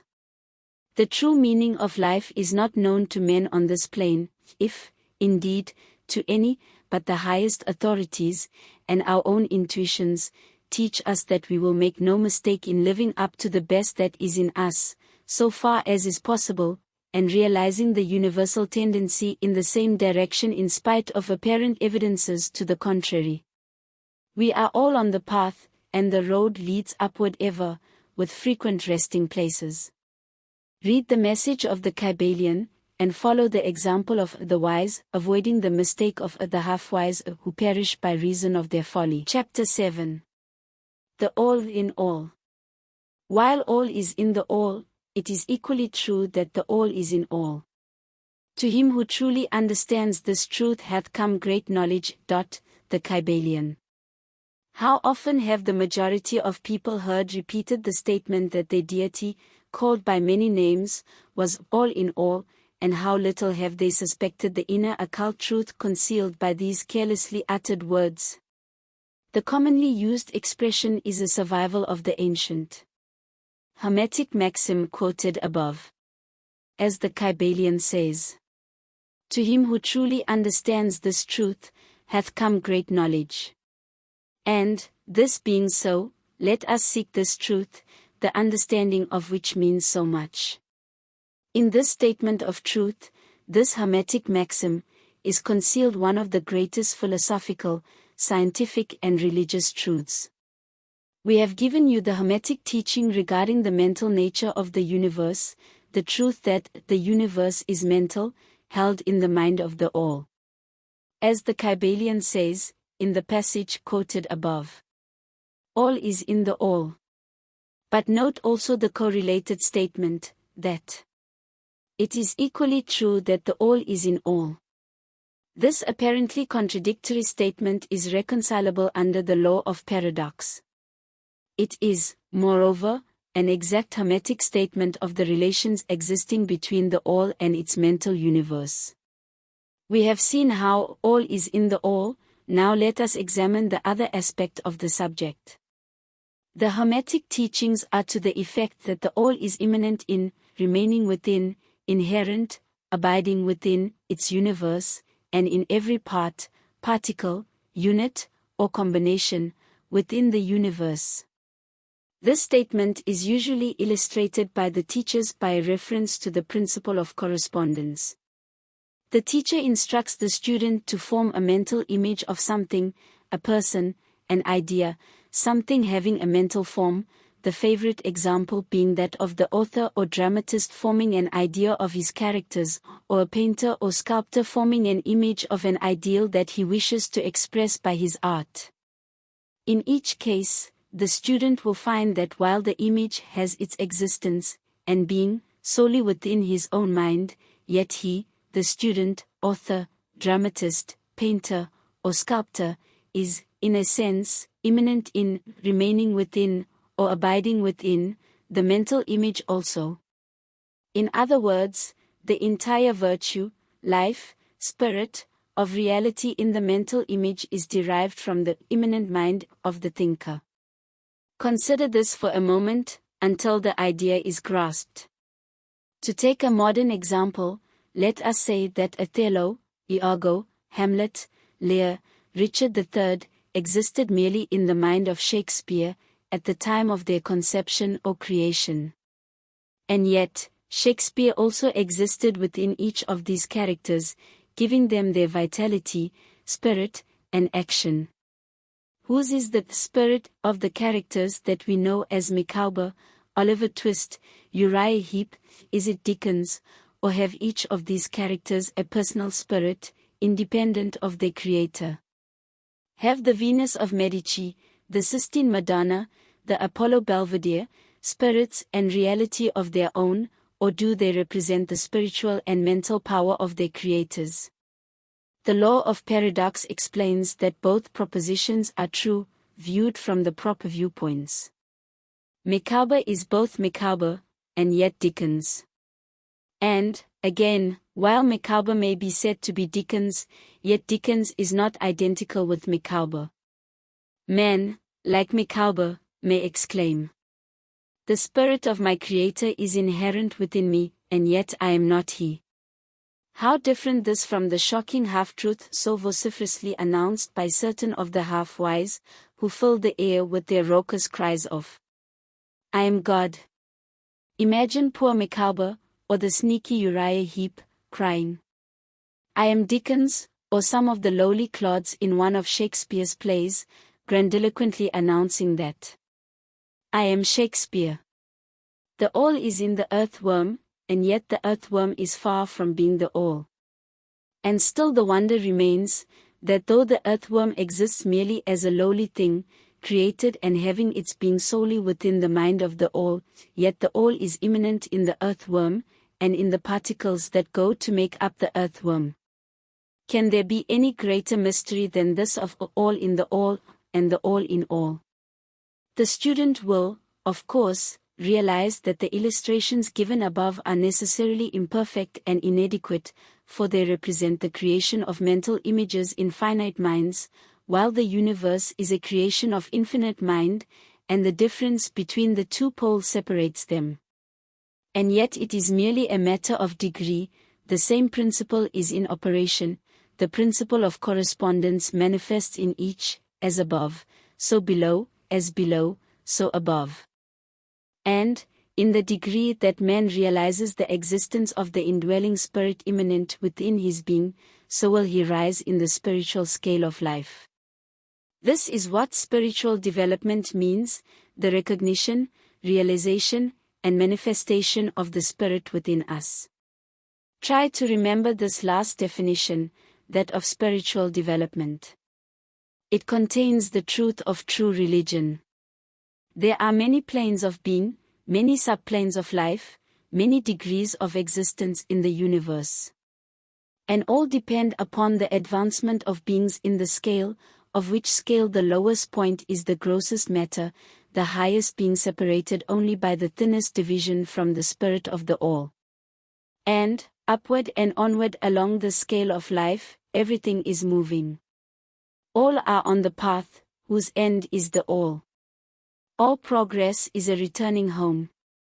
All is upward and onward, in spite of all seemingly contradictory appearances. Such is the message of the illumined. The Hermetic teachings concerning the process of the mental creation of the universe are that at the beginning of the creative cycle, the all, in its aspect of a being, projects its will toward its aspect of becoming, and the process of creation begins. It is taught that the process consists of the lowering of vibration until a very low degree of vibratory energy is reached, at which point the grossest possible form of matter is manifested. This process is called the stage of involution, in which the all becomes involved, or wrapped up, in its creation. This process is believed by the Hermetists to have a correspondence to the mental process of an artist, writer, or inventor, who becomes so wrapped up in his mental creation as to almost forget his own existence and who, for the time being, almost lives in his creation. If instead of wrapped we use the word wrapped, perhaps we will give a better idea of what is meant. This involuntary stage of creation is sometimes called the outpouring of the divine energy, just as the evolutionary state is called the indrawing. The extreme pole of the creative process is considered to be the furthest removed from the all, while the beginning of the evolutionary stage is regarded as the beginning of the return swing of the pendulum of rhythm, a coming home idea being held in all of the Hermetic teachings.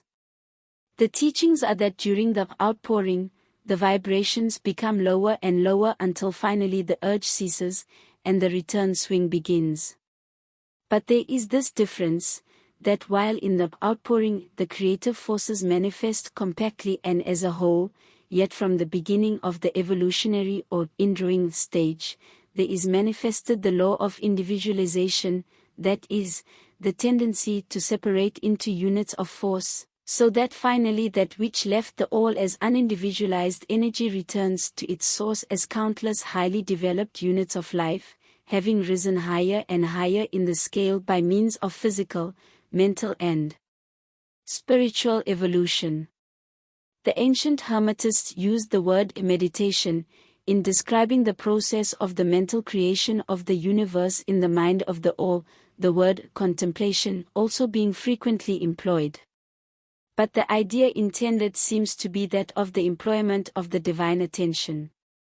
Attention is a word derived from the Latin root, meaning to reach out, to stretch out, and so the act of attention is really a mental reaching out, extension of mental energy, so that the underlying idea is readily understood when we examine into the real meaning of the attention. The Hermetic teachings regarding the process of evolution are that, the all, having meditated upon the beginning of the creation, having thus established the material foundations of the universe, having thought it into existence, then gradually awakens or rouses from its meditation and in so doing starts into manifestation the process of evolution, on the material, mental and spiritual planes, successively and in order. Thus the upward movement begins, and all begins to move spiritward. Matter becomes less gross, the units spring into being, the combinations begin to form, life appears and manifests in higher and higher forms, and mind becomes more and more in evidence, the vibrations constantly becoming higher. In short, the entire process of evolution, in all of its phases, begins and proceeds according to the established laws of the indrawing process. All of this occupies eons upon eons of man's time, each eon containing countless millions of years, but yet the illumined inform us that the entire creation, including involution and evolution, of an universe, is but as the twinkle of the eye to the all. At the end of countless cycles of eons of time, the all withdraws its attention, its contemplation and meditation, of the universe, for the great work is finished, and all is withdrawn into the all from which it emerged. But mystery of mysteries, the spirit of each soul is not annihilated, but is infinitely expanded, the created and the creator are merged. Such is the report of the illumined. The above illustration of the meditation, and subsequent awakening from meditation, of the all, is of course but an attempt of the teachers to describe the infinite process by a finite example. And, yet, as below, so above. The difference is merely in degree. And just as the all arouses itself from the meditation upon the universe, so does man, in time, cease from manifesting upon the material plane, and withdraws himself more and more into the indwelling spirit, which is indeed the divine ego. There is one more matter of which we desire to speak in this lesson, and that comes very near to an invasion of the metaphysical field of speculation, although our purpose is merely to show the futility of such speculation.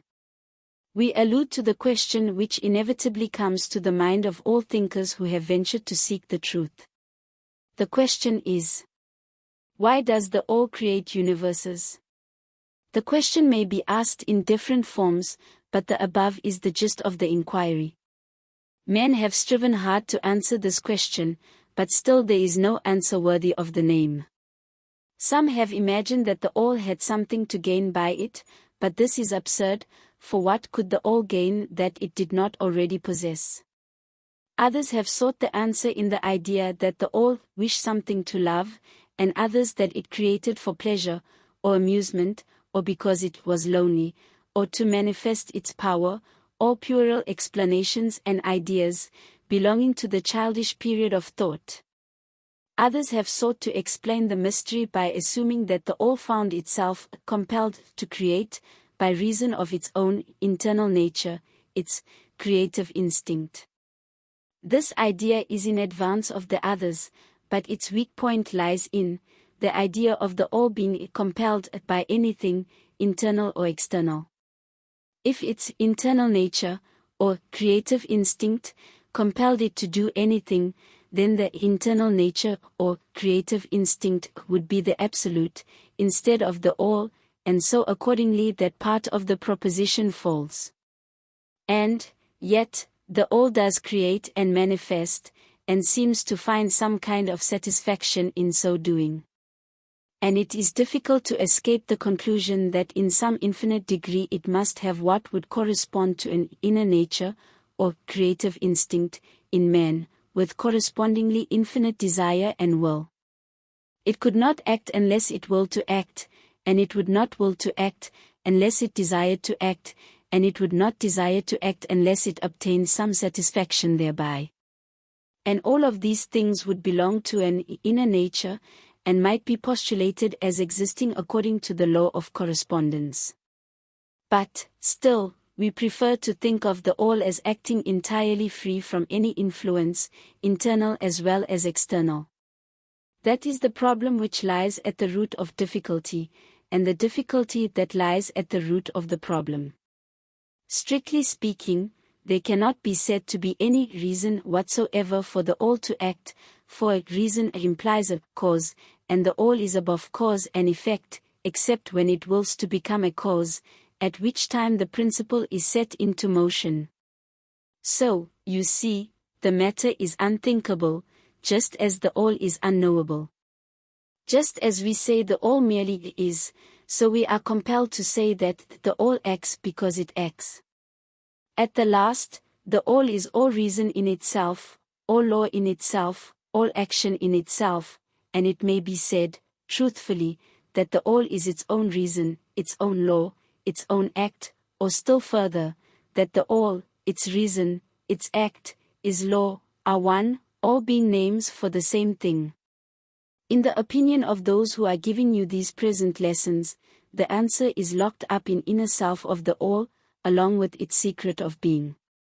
The law of correspondence, in our opinion, reaches only to that aspect of the all, which may be spoken of as the aspect of becoming. Back of that aspect is the aspect of being, in which all laws are lost in law, all principles merge into principle, and the all, principle, and being, are identical, one and the same. Therefore, metaphysical speculation on this point is futile. We go into the matter here, merely to show that we recognize the question, and also the absurdity of the ordinary answers of metaphysics and theology. In conclusion, it may be of interest to our students to learn that while some of the ancient, and modern, Hermetic teachers have rather inclined in the direction of applying the principle of correspondence to the question, with the result of the inner nature conclusion, still the legends have it that Hermes, the Great, when asked this question by his advanced students, answered them by pressing his lips tightly together and saying not a word, indicating that there was no answer. But, then, he may have intended to apply the axiom of his philosophy, that the lips of wisdom are closed, except to the ears of understanding, believing that even his advanced students did not possess the understanding which entitled them to the teaching. At any rate, if Hermes possessed the secret, he failed to impart it, and so far as the world is concerned the lips of Hermes are closed regarding it. And where the great Hermes hesitated to speak, what mortal may dare to teach?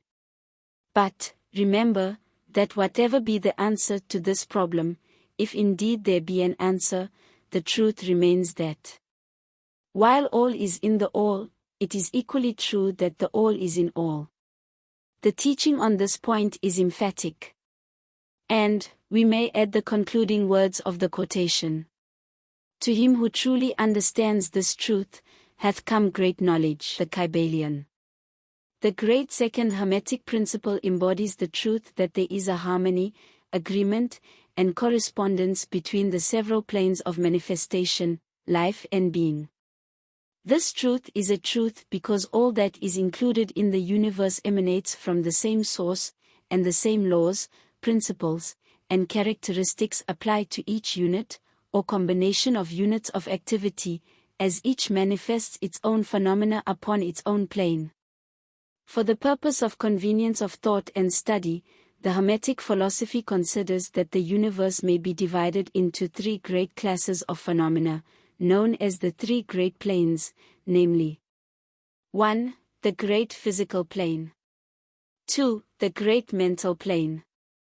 3. The great spiritual plane.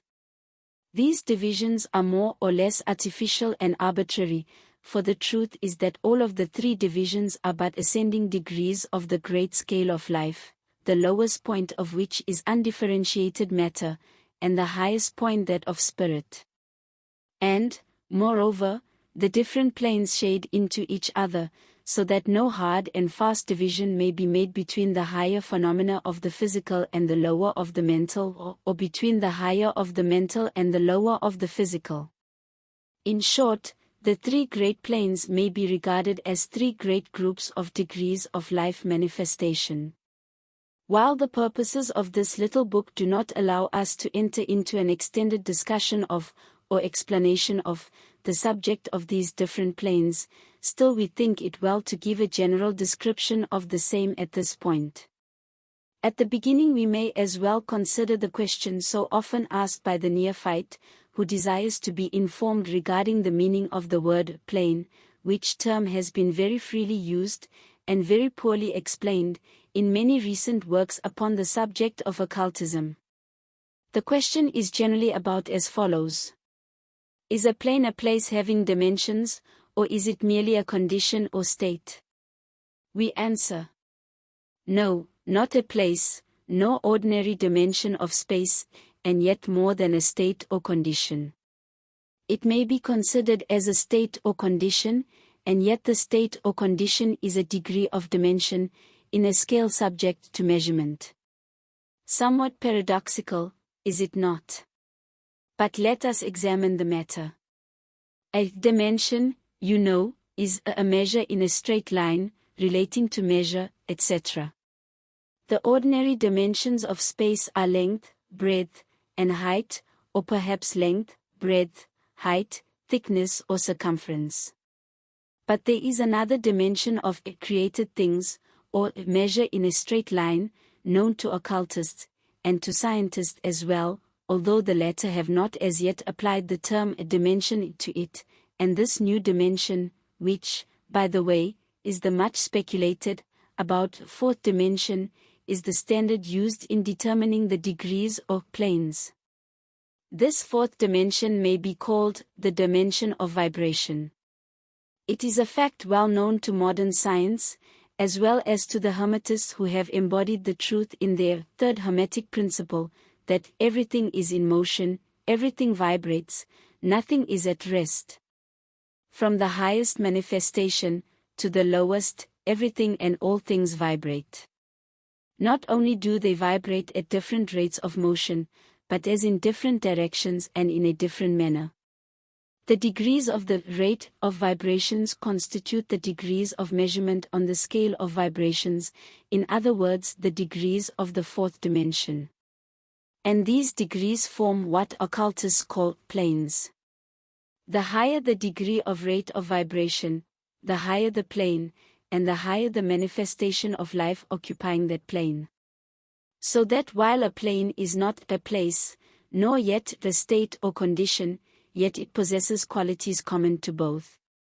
We shall have more to say regarding the subject of the scale of vibrations in our next lessons, in which we shall consider the Hermetic principle of vibration.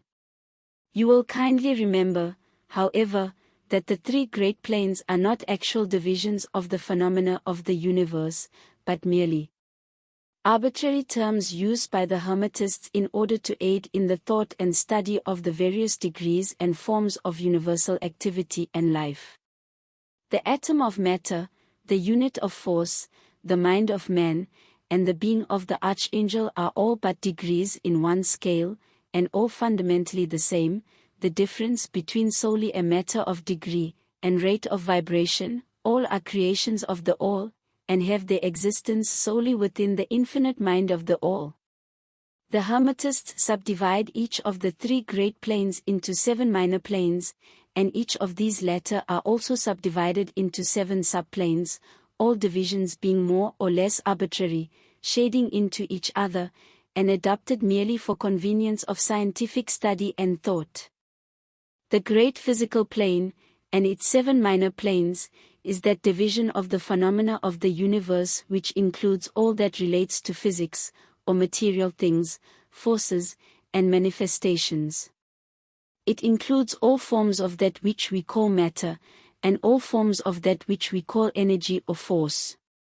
But you must remember that the Hermetic philosophy does not recognize matter as a thing in itself, or as having a separate existence even in the mind of the All. The teachings are that matter is but a form of energy, that is, energy at a low rate of vibrations of a certain kind. And accordingly the Hermetists classify matter under the head of energy, and give to it 3 of the 7 minor planes of the great physical plane. These 7 minor physical planes are as follows. 1. The plane of matter, A. 2. The plane of matter, B. 3. The plane of matter, C. 4. The plane of ethereal substance. 5. The plane of energy, A. 6. The plane of energy, B. 7. The plane of energy, C. The plane of matter, A, comprises the forms of matter in its form of solids, liquids, and gases, as generally recognized by the textbooks on physics. The plane of matter, B, comprises certain higher and more subtle forms of matter of the existence of which modern science is but now recognizing, the phenomena of radiant matter, in its phases of radium, etc., belonging to the lower subdivision of this minor plane. The plane of matter, C, comprises forms of the most subtle and tenuous matter, the existence of which is not suspected by ordinary scientists. The plane of ethereal substance comprises that which science speaks of as the ether, a substance of extreme tenuity and elasticity, pervading all universal space, and acting as a medium for the transmission of waves of energy, such as light, heat, electricity, etc. This ethereal substance forms a connecting link between matter, so-called, and energy, and partakes of the nature of each. The Hermetic teachings, however, instruct that this plane has 7 subdivisions, as have all of the minor planes, and that in fact there are 7 ethers, instead of but 1. Next above the plane of ethereal substance comes the plane of energy, A, which comprises the ordinary forms of energy known to science, its 7 subplanes being, respectively, heat, light, magnetism, electricity, and attraction, including gravitation, cohesion, chemical affinity, etc., and several other forms of energy indicated by scientific experiments but not as yet named or classified. The plane of energy, B, comprises 7 subplanes of higher forms of energy not as yet discovered by science, but which have been called nature's finer forces and which are called into operation in manifestations of certain forms of mental phenomena, and by which such phenomena becomes possible. The plane of energy, C, comprises 7 subplanes of energy so highly organized that it bears many of the characteristics of life, but which is not recognized by the minds of men on the ordinary plane of development, being available for the use on beings of the spiritual plane alone, such energy is unthinkable to ordinary men, and may be considered almost as the divine power. The beings employing the same are as gods, compared even to the highest human types known to us. The great mental plane comprises those forms of living things known to us in ordinary life, as well as certain other forms not so well known except to the occultist. The classification of the 7 minor mental planes is more or less satisfactory and arbitrary, unless accompanied by elaborate explanations which are foreign to the purpose of this particular work, but we may as well mention them. They are as follows. 1. The plane of mineral mind. 2. The plane of elemental mind, A. 3. The plane of plant mind. 4. The plane of elemental mind, B. 5. The plane of animal mind. 6. The plane of elemental mind, C. 7. The plane of human mind. The plane of mineral mind comprises the states or conditions of the units or entities, or groups and combinations of the same, which animate the forms known to us as minerals, chemicals, etc. These entities must not be confounded with the molecules, atoms and corpuscles themselves, the latter being merely the material bodies or forms of these entities, just as a man's body is but his material form and not himself. These entities may be called souls in one sense, and are living beings of a low degree of development, life, and mind, just a little more than the units of living energy which comprise the higher subdivisions of the highest physical plane. The average mind does not generally attribute the possession of mind, soul, or life, to the mineral kingdom, but all occultists recognize the existence of the same, and modern science is rapidly moving forward to the point of view of the Hermetic, in this respect. The molecules, atoms and corpuscles have their loves and hates, likes and dislikes, attractions and repulsions, affinities and non-affinities, etc., and some of the more daring of modern scientific minds have expressed the opinion that the desire and will, emotions and feelings, of the atoms differ only in degree from those of men. We have no time or space to argue this matter here.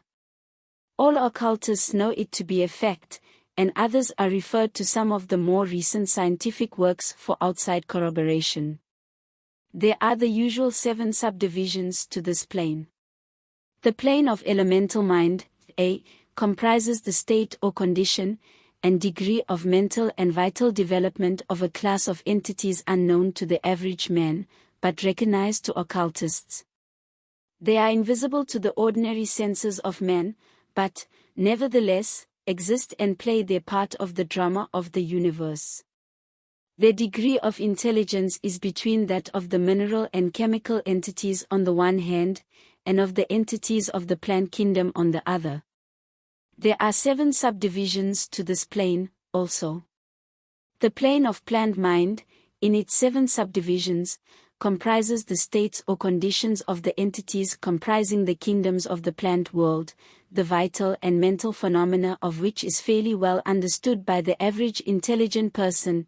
Many new and interesting scientific works regarding mind and life in plants having been published during the last decade. Plants have life, mind and souls, as well as have the animals, man, and Superman. The plane of elemental mind, B, in its 7 subdivisions, comprises the states and conditions of a higher form of elemental or unseen entities, playing their part in the general work of the universe, the mind and life of which form a part of the scale between the plane of plant mind and the plane of animal mind, the entities partaking of the nature of both. The plane of animal mind, in its 7 subdivisions, comprises the states and conditions of the entities, beings, or souls, animating the animal forms of life, familiar to us all. It is not necessary to go into details regarding this kingdom or plane of life, for the animal world is as familiar to us as is our own.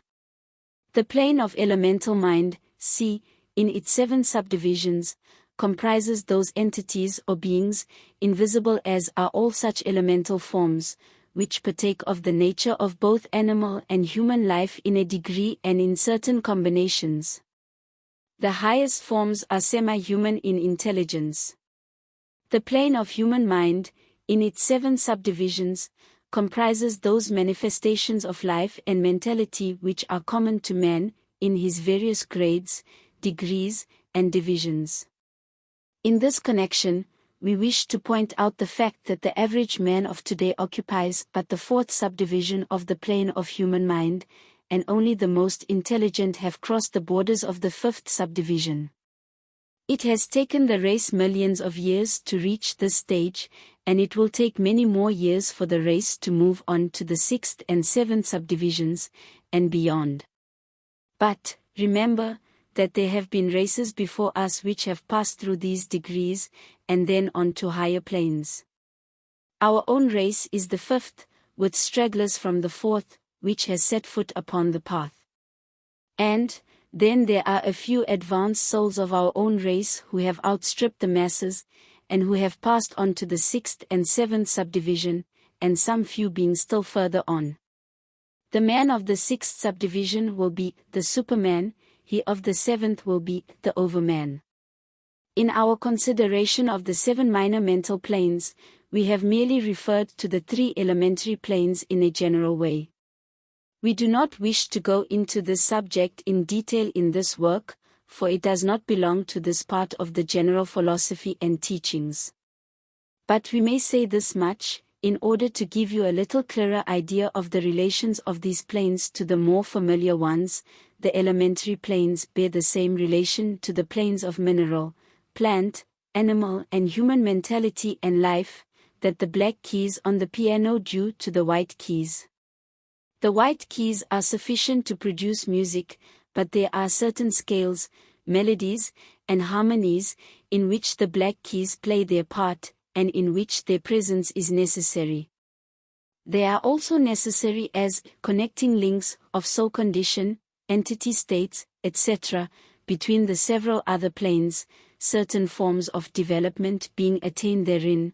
This last fact giving to the reader who can read between the lines a new light upon the processes of evolution, and a new key to the secret door of the leaps of life between kingdom and kingdom.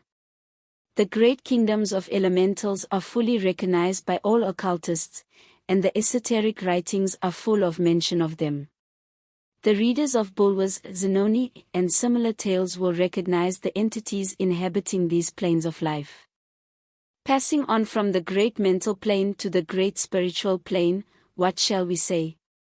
How can we explain these higher states of being, life and mind, to minds as yet unable to grasp and understand the higher subdivisions of the plane of human mind? The task is impossible. We can speak only in the most general terms. How may light be described to a man born blind, how sugar, to a man who has never tasted anything sweet, how harmony, to one born deaf?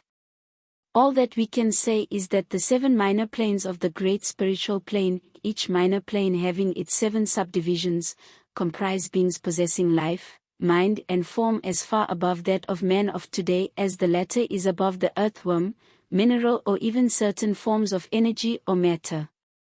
The life of these beings so far transcends ours, that we cannot even think of the details of the same.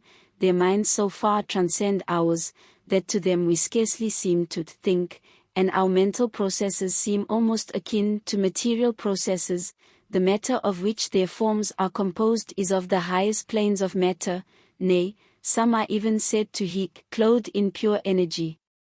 What may be said of such beings?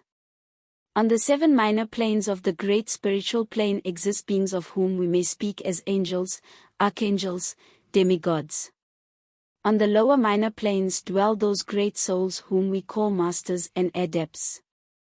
Above them come the great hierarchies of the angelic hosts, unthinkable to man, and above those come those who may without irreverence be called the gods.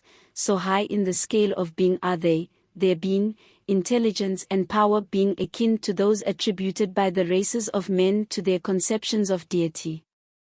These beings are beyond even the highest flights of the human imagination, the word divine it being the only one applicable to them. Many of these beings, as well as the angelic host, take the greatest interest in the affairs of the universe and play an important part in its affairs.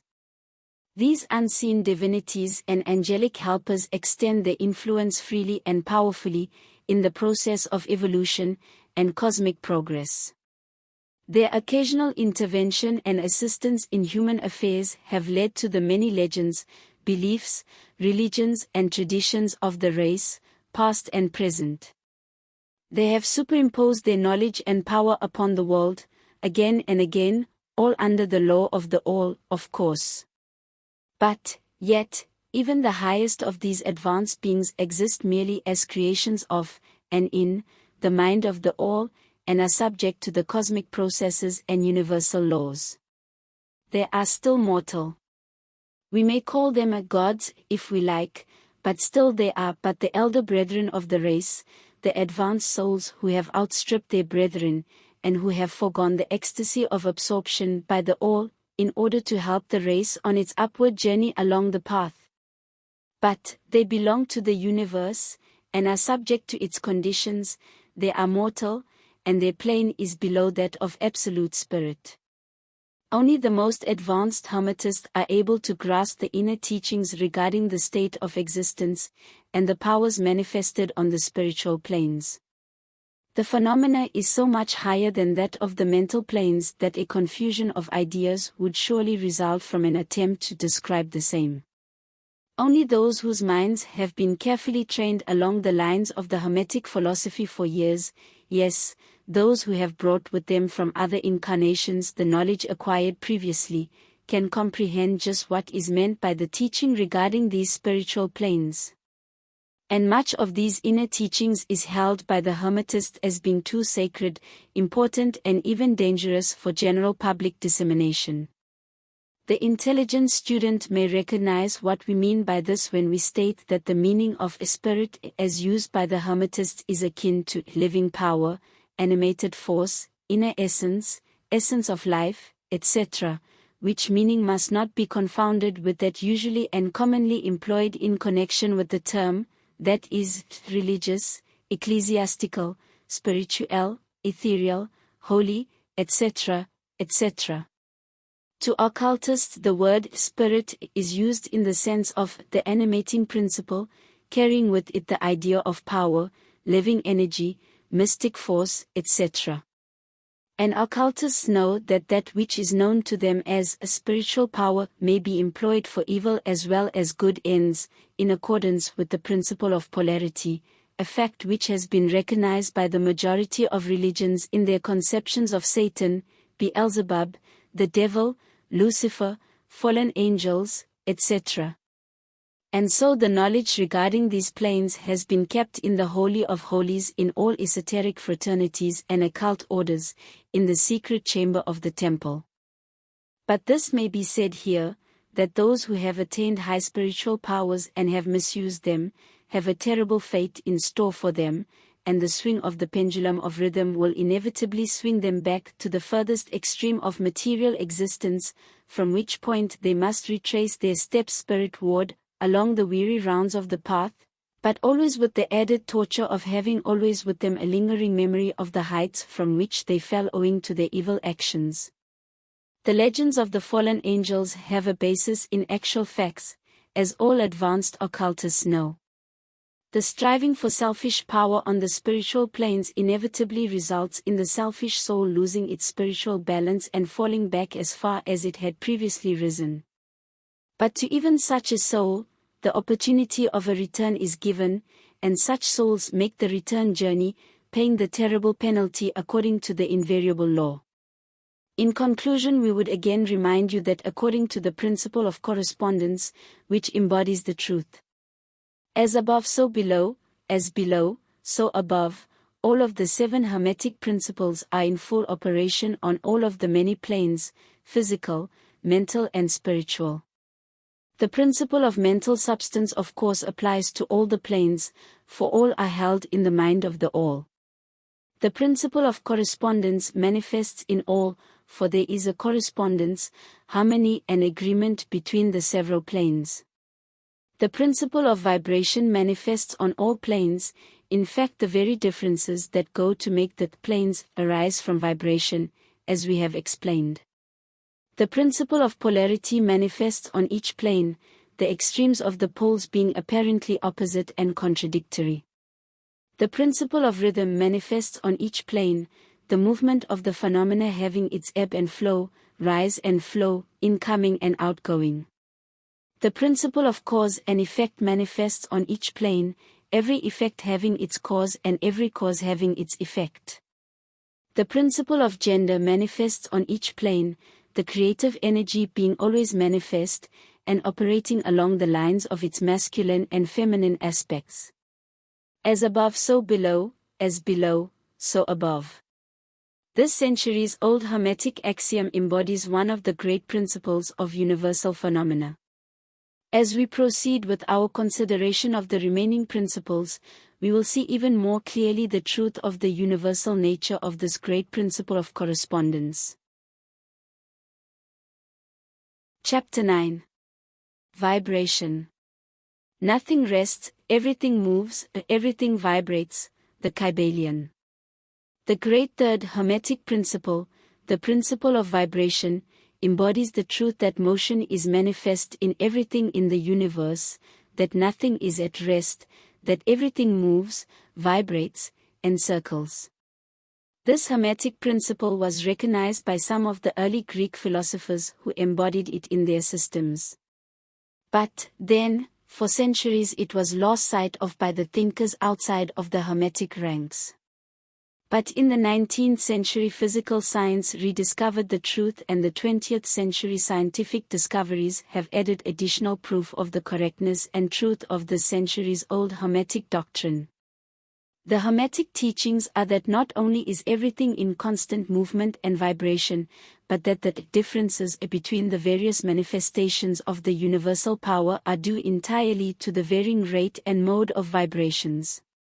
Not only this, but that even the all, in itself, manifests a constant vibration of such an infinite degree of intensity and rapid motion that it may be practically considered as at rest, the teachers directing the attention of the students to the fact that even on the physical plane a rapidly moving object, such as a revolving wheel, seems to be at rest. The teachings are to the effect that spirit is at one end of the pole of vibration, the other pole being certain extremely gross forms of matter. Between these two poles are millions upon millions of different rates and modes of vibration. Modern science has proven that all that we call matter and energy are but modes of vibratory motion, and some of the more advanced scientists are rapidly moving toward the positions of the occultists who hold that the phenomena of mind are likewise modes of vibration or motion. Let us see what science has to say regarding the question of vibrations in matter and energy. In the first place, science teaches that all matter manifests, in some degree, the vibrations arising from temperature or heat. Be an object cold or hot, both being but degrees of the same things, it manifests certain heat vibrations, and in that sense is in motion and vibration. Then all particles of matter are in circular movement, from corpuscle to suns. The planets revolve around suns, and many of them turn on their axes. The suns move around greater central points, and these are believed to move around still greater, and so on, ad infinitum. The molecules of which the particular kinds of matter are composed are in a state of constant vibration and movement around each other and against each other. The molecules are composed of atoms, which, likewise, are in a state of constant movement and vibration. The atoms are composed of corpuscles, sometimes called electrons, ions, etc., which also are in a state of rapid motion, revolving around each other, and which manifest a very rapid state and mode of vibration. And, so we see that all forms of matter manifest vibration, in accordance with the Hermetic principle of vibration. And so it is with the various forms of energy. Science teaches that light, heat, magnetism and electricity are but forms of vibratory motion connected in some way with, and probably emanating from the ether. Science does not as yet attempt to explain the nature of the phenomenon known as cohesion, which is the principle of molecular attraction, nor chemical affinity, which is the principle of atomic attraction, nor gravitation, the greatest mystery of the three, which is the principle of attraction by which every particle or mass of matter is bound to every other particle or mass. These three forms of energy are not as yet understood by science, yet the writers incline to the opinion that these two are manifestations of some form of vibratory energy, a fact which the Hermetists have held and taught for ages past. The universal ether, which is postulated by science without its nature being understood clearly, is held by the Hermetists to be but a higher manifestation of that which is erroneously called matter, that is to say, matter at a higher degree of vibration, and is called by them the ethereal substance. The Hermetists teach that this ethereal substance is of extreme tenuity and elasticity, and pervades universal space, serving as a medium of transmission of waves of vibratory energy, such as heat, light, electricity, magnetism, etc.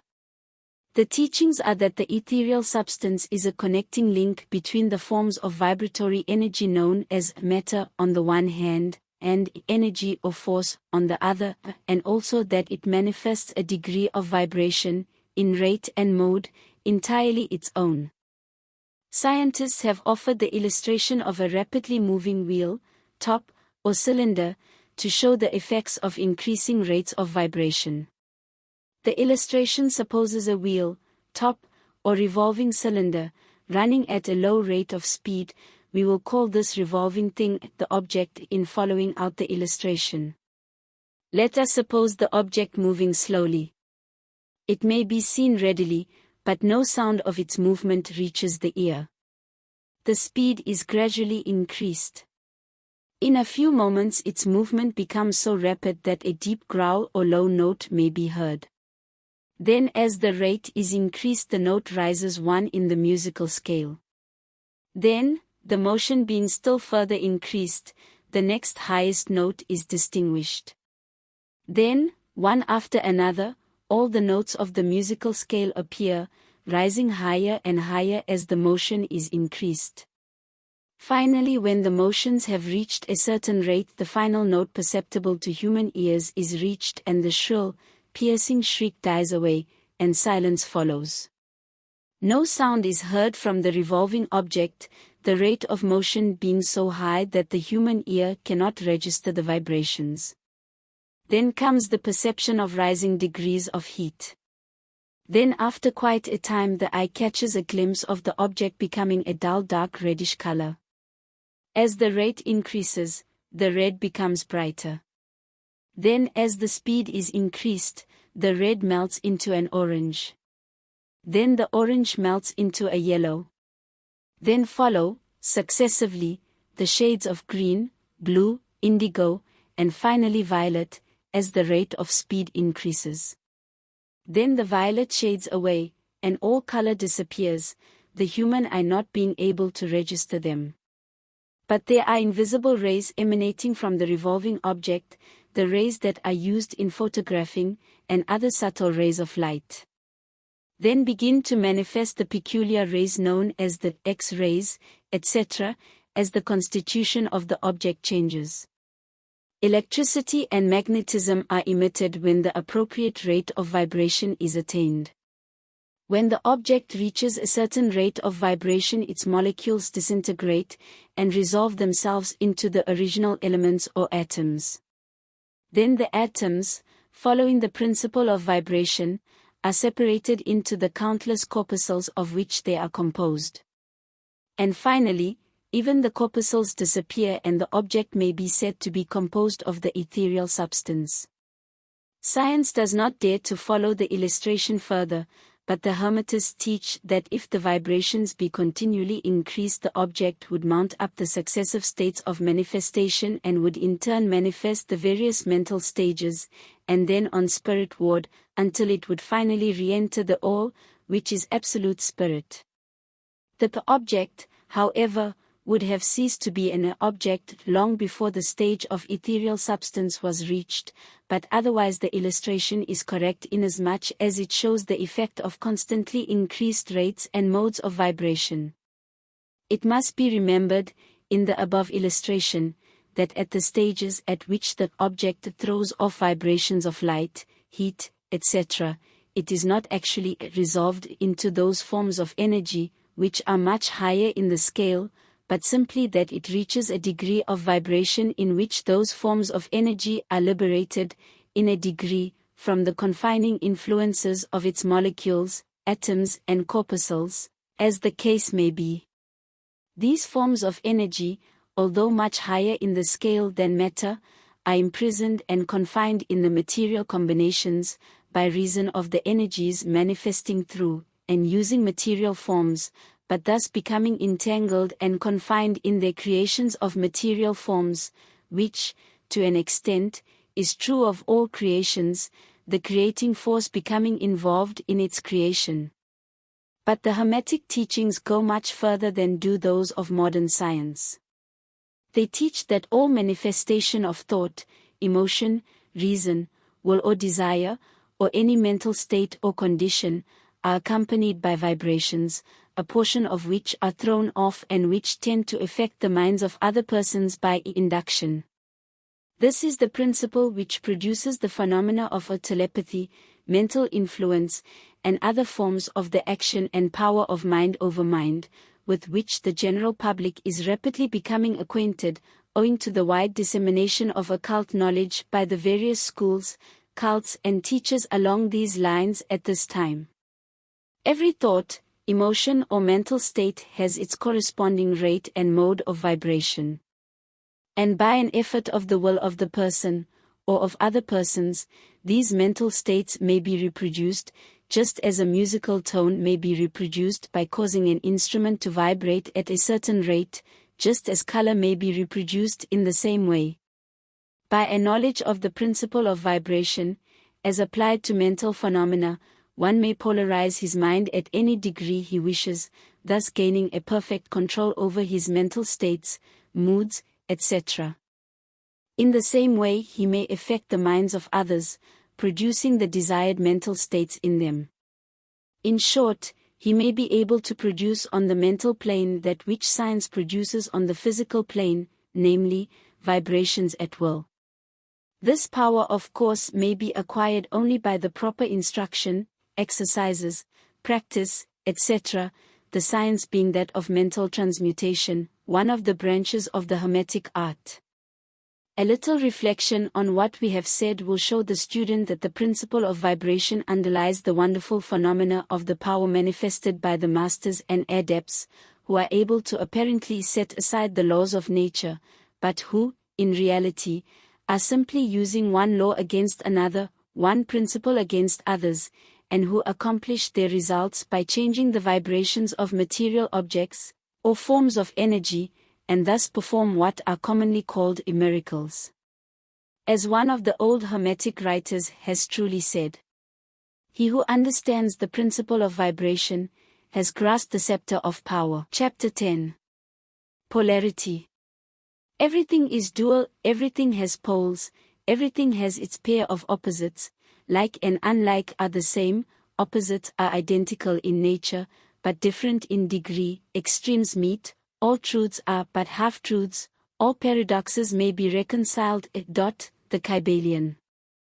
The great fourth Hermetic principle, the principle of polarity, embodies the truth that all manifested things have two sides, two aspects, two poles, a pair of opposites, with manifold degrees between the two extremes.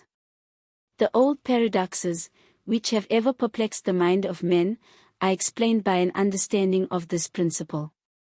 Man has always recognized something akin to this principle, and has endeavored to express it by such sayings, maxims and aphorisms as the following. Everything is and isn't, at the same time, all truths are but half-truths, every truth is half-false, there are two sides to everything, there is a reverse side to every shield, etc., etc. The Hermetic teachings are to the effect that the difference between things seemingly diametrically opposed to each other is merely a matter of degree. It teaches that the pairs of opposites may be reconciled, and that thesis and antithesis are identical in nature, but different in degree, and that the universal reconciliation of opposites is effected by a recognition of this principle of polarity. The teachers claim that illustrations of this principle may be had on every hand, and from an examination into the real nature of anything. They begin by showing that spirit and matter are but the two poles of the same thing, the intermediate planes being merely degrees of vibration. They show that the all and the many are the same, the difference being merely a matter of degree of mental manifestation. Thus the law and laws are the two opposite poles of one thing. Likewise, principle and principles. Infinite mind and finite minds. Then passing on to the physical plane, they illustrate the principle by showing that heat and cold are identical in nature, the differences being merely a matter of degrees. The thermometer shows many degrees of temperature, the lowest pole being called cold, and the highest heat. Between these two poles are many degrees of heat or cold, call them either and you are equally correct. The higher of 2 degrees is always warmer, while the lower is always colder. There is no absolute standard, all is a matter of degree. There is no place on the thermometer where heat ceases and cold begins. It is all a matter of higher or lower vibrations. The very terms high and low, which we are compelled to use, are but poles of the same thing, the terms are relative. So with east and west, travel around the world in an eastward direction, and you reach a point which is called west at your starting point, and you return from that westward point. Travel far enough north, and you will find yourself traveling south, or vice versa. Light and darkness are poles of the same thing, with many degrees between them. The musical scale is the same, starting with a C, you move upward until you reach another C, and so on, the differences between the two ends of the board being the same, with many degrees between the two extremes. The scale of color is the same, higher and lower vibrations being the only difference between high violet and low red. Large and small are relative. So are noise and quiet, hard and soft follow the rule. Likewise sharp and dull. Positive and negative are two poles of the same thing, with countless degrees between them. Good and bad are not absolute, we call one end of the scale good and the other bad, or one end good and the other evil, according to the use of the terms. A thing is less good than the thing higher in the scale, but that less good thing, in turn, is more good than the thing next below it, and so on, the more or less being regulated by the position on the scale. And so it is on the mental plane. Love and hate are generally regarded as being things diametrically opposed to each other, entirely different, unreconcilable. But we apply the principle of polarity, we find that there is no such thing as absolute love or absolute hate, as distinguished from each other. The two are merely terms applied to the two poles of the same thing.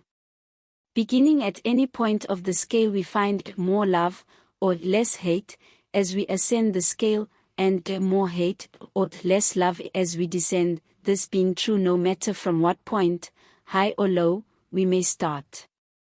There are degrees of love and hate, and there is a middle point where like and dislike become so faint that it is difficult to distinguish between them. Courage and fear come under the same rule. The pairs of opposites exist everywhere. Where you find one thing you find its opposite, the two poles. And it is this fact that enables the Hermetist to transmute one mental state into another, along the lines of polarization.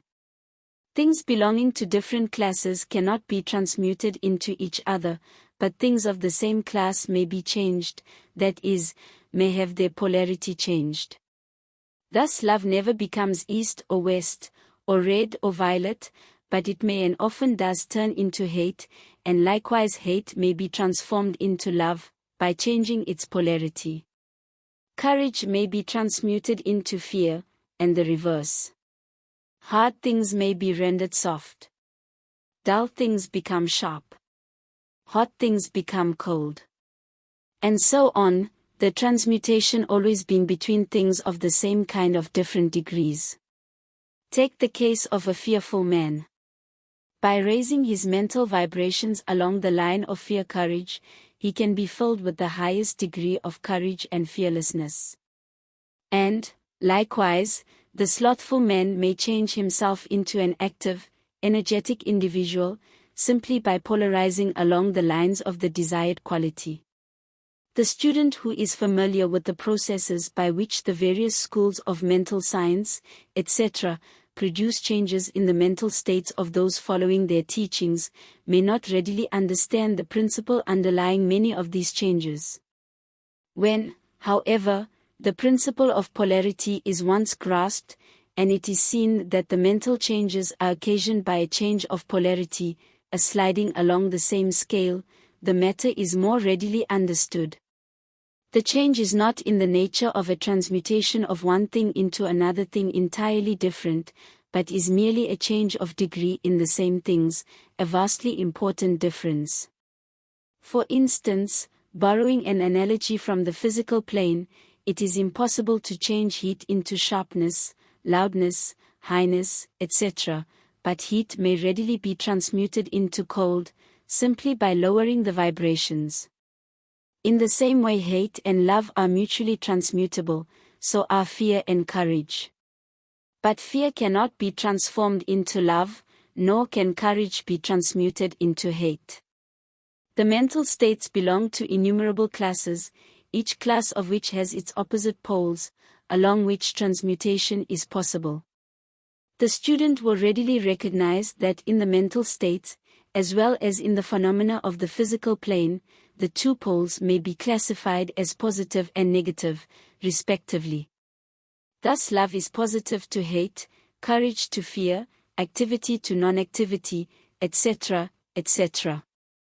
And it will also be noticed that even to those unfamiliar with the principle of vibration, the positive pole seems to be of a higher degree than the negative, and readily dominates it. The tendency of nature is in the direction of the dominant activity of the positive pole.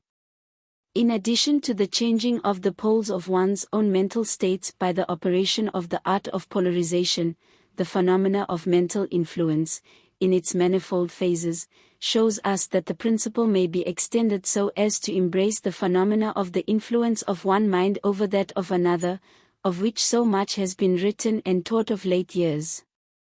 When it is understood that mental induction is possible, that is that mental states may be produced by induction from others, then we can readily see how a certain rate of vibration, or polarization of a certain mental state, may be communicated to another person, and his polarity in that class of mental states thus changed. It is along this principle that the results of many of the mental treatments are obtained. For instance, a person is blue, melancholy, and full of fear. A mental scientist bringing his own mind up to the desired vibration by his trained will, and thus obtaining the desired polarization in his own case, then produces a similar mental state in the other by induction, the result being that the vibrations are raised and the person polarizes toward the positive end of the scale instead toward the negative, and his fear and other negative emotions are transmuted to courage and similar positive mental states. A little study will show you that these mental changes are nearly all along the line of polarization, the change being one of degree rather than of kind. A knowledge of the existence of this great Hermetic principle will enable the student to better understand his own mental states, and those of other people. He will see that these states are all matters of degree, and seeing thus, he will be able to raise or lower the vibration at will, to change his mental poles, and thus be master of his mental states, instead of being their servant and slave. And by his knowledge he will be able to aid his fellows intelligently, and by the appropriate methods change the polarity when the same is desirable. We advise all students to familiarize themselves with this principle of polarity, for a correct understanding of the same will throw light on many difficult subjects. Chapter 11. Rhythm. Everything flows out and in, everything has its tides, all things rise and fall, the pendulum swing manifests in everything, the measure of the swing to the right is the measure of the swing to the left, rhythm compensates. The Kybalion. The great fifth Hermetic principle, the principle of rhythm, embodies the truth that in everything there is manifested a measured motion, a to and from movement, a flow and inflow, a swing forward and backward, a pendulum-like movement, a tide-like ebb and flow, a high tide and a low tide, between the two poles manifest on the physical, mental or spiritual planes. The principle of rhythm is closely connected with the principle of polarity described in the preceding chapter. Rhythm manifests between the two poles established by the principle of polarity. This does not mean, however, that the pendulum of rhythm swings to the extreme poles, for this rarely happens. In fact, it is difficult to establish the extreme polar opposites in the majority of cases. But the swing is ever toward first one pole and then the other. There is always an action and reaction, an advance and a retreat, a rising and a sinking, manifested in all of the airs and phenomena of the universe. Suns, worlds, men, animals, plants, minerals, forces, energy, mind and matter, yes, even spirit, manifest this principle. The principle manifests in the creation and destruction of worlds, in the rise and fall of nations, in the life history of all things, and finally in the mental states of man. Beginning with the manifestations of spirit, of the all, it will be noticed that there is ever the outpouring and the indrawing, the outbreathing and inbreathing of Brahm, as the Brahmins word it. Universes are created, reach their extreme low point of materiality, and then begin their upward swing.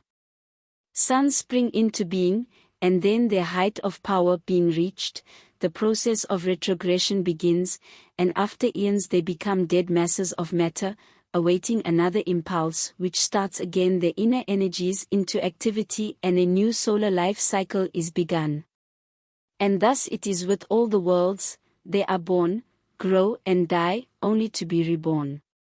And thus it is with all the things of shape and form, they swing from action to reaction, from birth to death, from activity to inactivity, and then back again. Thus it is with all living things, they are born, grow, and die, and then are reborn. So it is with all great movements, philosophies, creeds, fashions, governments, nations, and all else, birth, growth, maturity, decadence, death, and then new birth.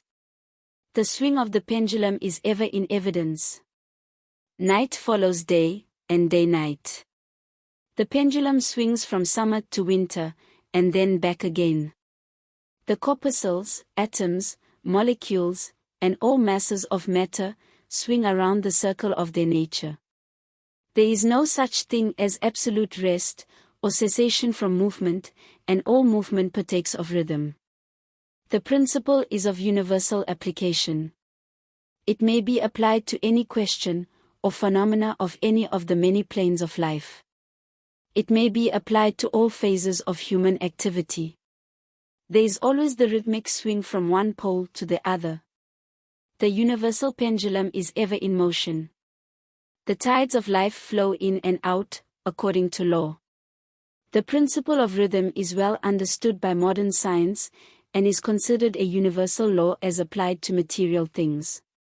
But the Hermetists carry the principle much further, and know that its manifestations and influence extend to the mental activities of man, and that it accounts for the bewildering succession of moods, feelings and other annoying and perplexing changes that we notice in ourselves. But the Hermetists, by studying the operations of this principle, have learned to escape some of its activities by transmutation. The Hermetic masters long since discovered that while the principle of rhythm was invariable, and ever in evidence in mental phenomena, still there were two planes of its manifestation so far as mental phenomena are concerned. They discovered that there were two general planes of consciousness, the lower and the higher, the understanding of which fact enabled them to rise to the higher plane and thus escape the swing of the rhythmic pendulum which manifested on the lower plane. In other words, the swing of the pendulum occurred on the unconscious plane, and the consciousness was not affected. This they call the law of neutralization. Its operations consist in the raising of the ego above the vibrations of the unconscious plane of mental activity, so that the negative swing of the pendulum is not manifested in consciousness, and therefore they are not affected. It is akin to rising above a thing and letting it pass beneath you. The Hermetic master, or advanced student, polarizes himself at the desired pole, and by a process akin to refusing to participate in the backward swing, or, if you prefer, a denial of its influence over him, he stands firm in his polarized position, and allows the mental pendulum to swing back along the unconscious plane. All individuals who have attained any degree of self-mastery accomplish this, more or less unknowingly, and by refusing to allow their moods and negative mental states to affect them, they apply the law of neutralization. The master, however, carries this to a much higher degree of proficiency, and by the use of his will he attains a degree of poise and mental firmness almost impossible of belief on the part of those who allow themselves to be swung backward and forward by the mental pendulum of moods and feelings. The importance of this will be appreciated by any thinking person who realizes what creatures of moods, feelings and emotion the majority of people are, and how little mastery of themselves they manifest. If you will stop and consider a moment, you will realize how much these swings of rhythm have affected you in your life, how a period of enthusiasm has been invariably followed by an opposite feeling and mood of depression. Likewise, your moods and periods of courage have been succeeded by equal moods of fear. And so it has ever been with the majority of persons. Tides of feeling have ever risen and fallen with them, but they have never suspected the cause or reason of the mental phenomena. An understanding of the workings of this principle will give one the key to the mastery of these rhythmic swings of feeling, and will enable him to know himself better and to avoid being carried away by these inflows and outflows. The will is superior to the conscious manifestation of this principle, although the principle itself can never be destroyed. We may escape its effects, but the principle operates, nevertheless. The pendulum ever swings, although we may escape being carried along with it. There are other features of the operation of this principle of rhythm of which we wish to speak at this point. There comes into its operations that which is known as the law of compensation.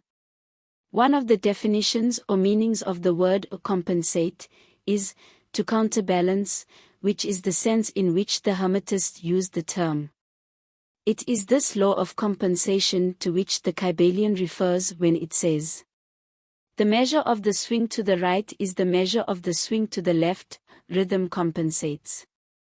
The law of compensation is that the swing in one direction determines the swing in the opposite direction, or to the opposite pole. The one balances, or counterbalances, the other. On the physical plane we see many examples of this law. The pendulum of the clock swings a certain distance to the right, and then an equal distance to the left. The seasons balance each other in the same way. The tides follow the same law. And the same law is manifested in all the phenomena of rhythm. The pendulum, with a short swing in one direction, has but a short swing in the other, while the long swing to the right invariably means the long swing to the left. An object hurled upward to a certain height has an equal distance to traverse on its return. The force with which a projectile is sent upward a mile is reproduced when the projectile returns to the earth on its return journey. This law is constant on the physical plane, as reference to the standard authorities will show you. But the Hermetists carry it still further.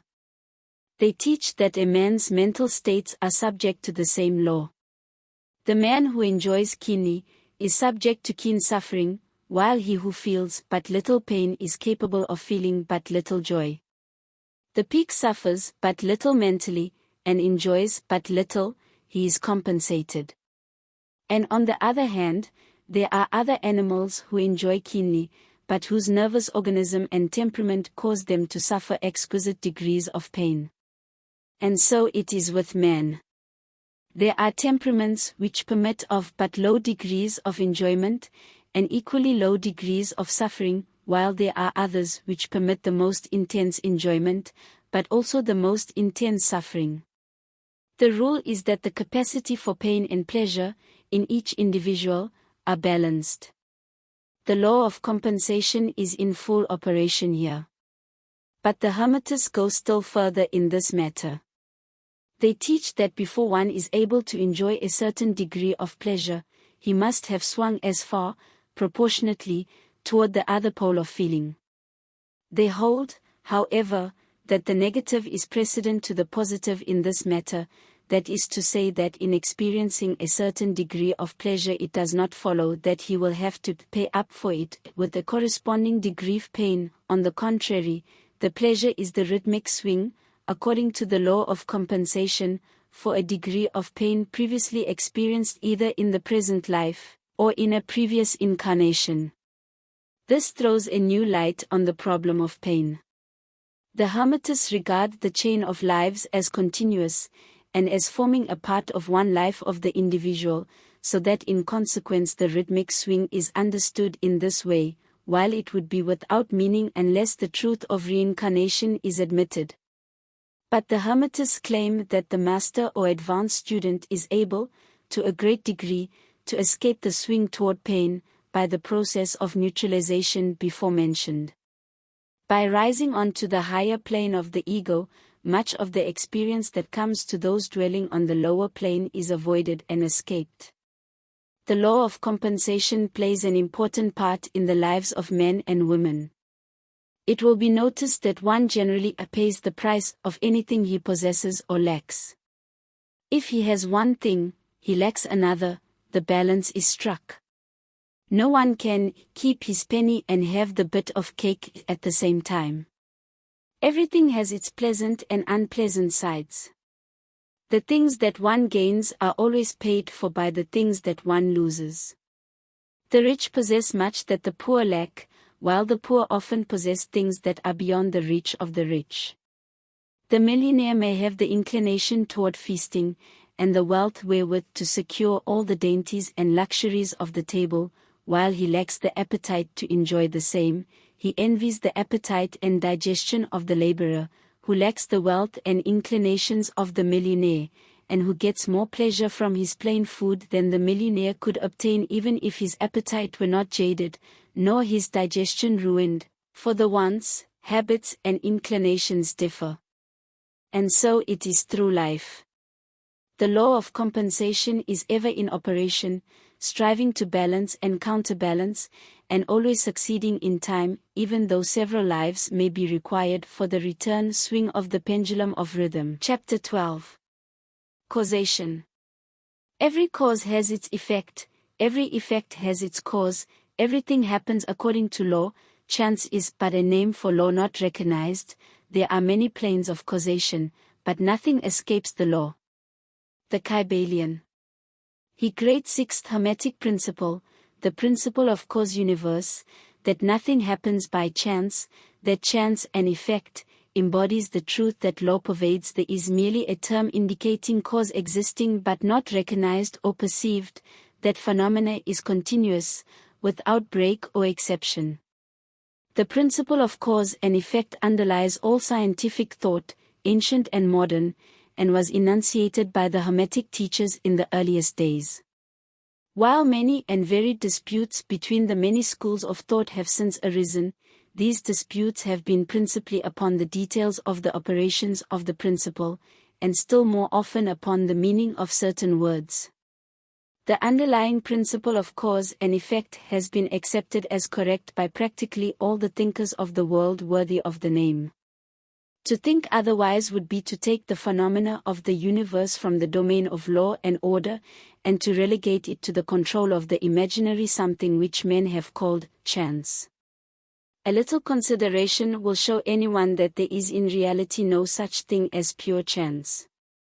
Webster defines the word chance as follows: a supposed agent or mode of activity other than a force, law or purpose, the operation or activity of such agent, the supposed effect of such an agent, a happening, fortuity, casualty, etc. But a little consideration will show you that there can be no such agent as chance, in the sense of something outside of law, something outside of cause and effect. How could there be a something acting in the phenomenal universe, independent of the laws, order, and continuity of the latter? Such a something would be entirely independent of the orderly trend of the universe, and therefore superior to it. We can imagine nothing outside of the all being outside of the law, and that only because the all is the law in itself. There is no room in the universe for a something outside of and independent of law. The existence of such a something would render all natural laws ineffective, and would plunge the universe into chaotic disorder and lawlessness. A careful examination will show that what we call a chance is merely an expression relating to obscure causes, causes that we cannot perceive, causes that we cannot understand. The word chance is derived from a word meaning to fall, as the falling of dice, the idea being that the fall of the dice, and many other happenings, are merely a happening unrelated to any cause. And this is the sense in which the term is generally employed. But when the matter is closely examined, it is seen that there is no chance whatsoever about the fall of the dice. Each time a die falls, and displays a certain number, it obeys a law as infallible as that which governs the revolution of the planets around the sun. Back of the fall of the die are causes, or chains of causes, running back further than the mind can follow.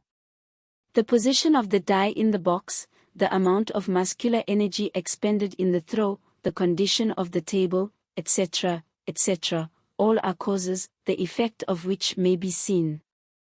But back of these seen causes there are chains of unseen preceding causes, all of which had a bearing upon the number of the die which fell uppermost. If a die be cast a great number of times, it will be found that the numbers shown will be about equal, that is, there will be an equal number of 1 spot, 2 spot, etc., coming uppermost.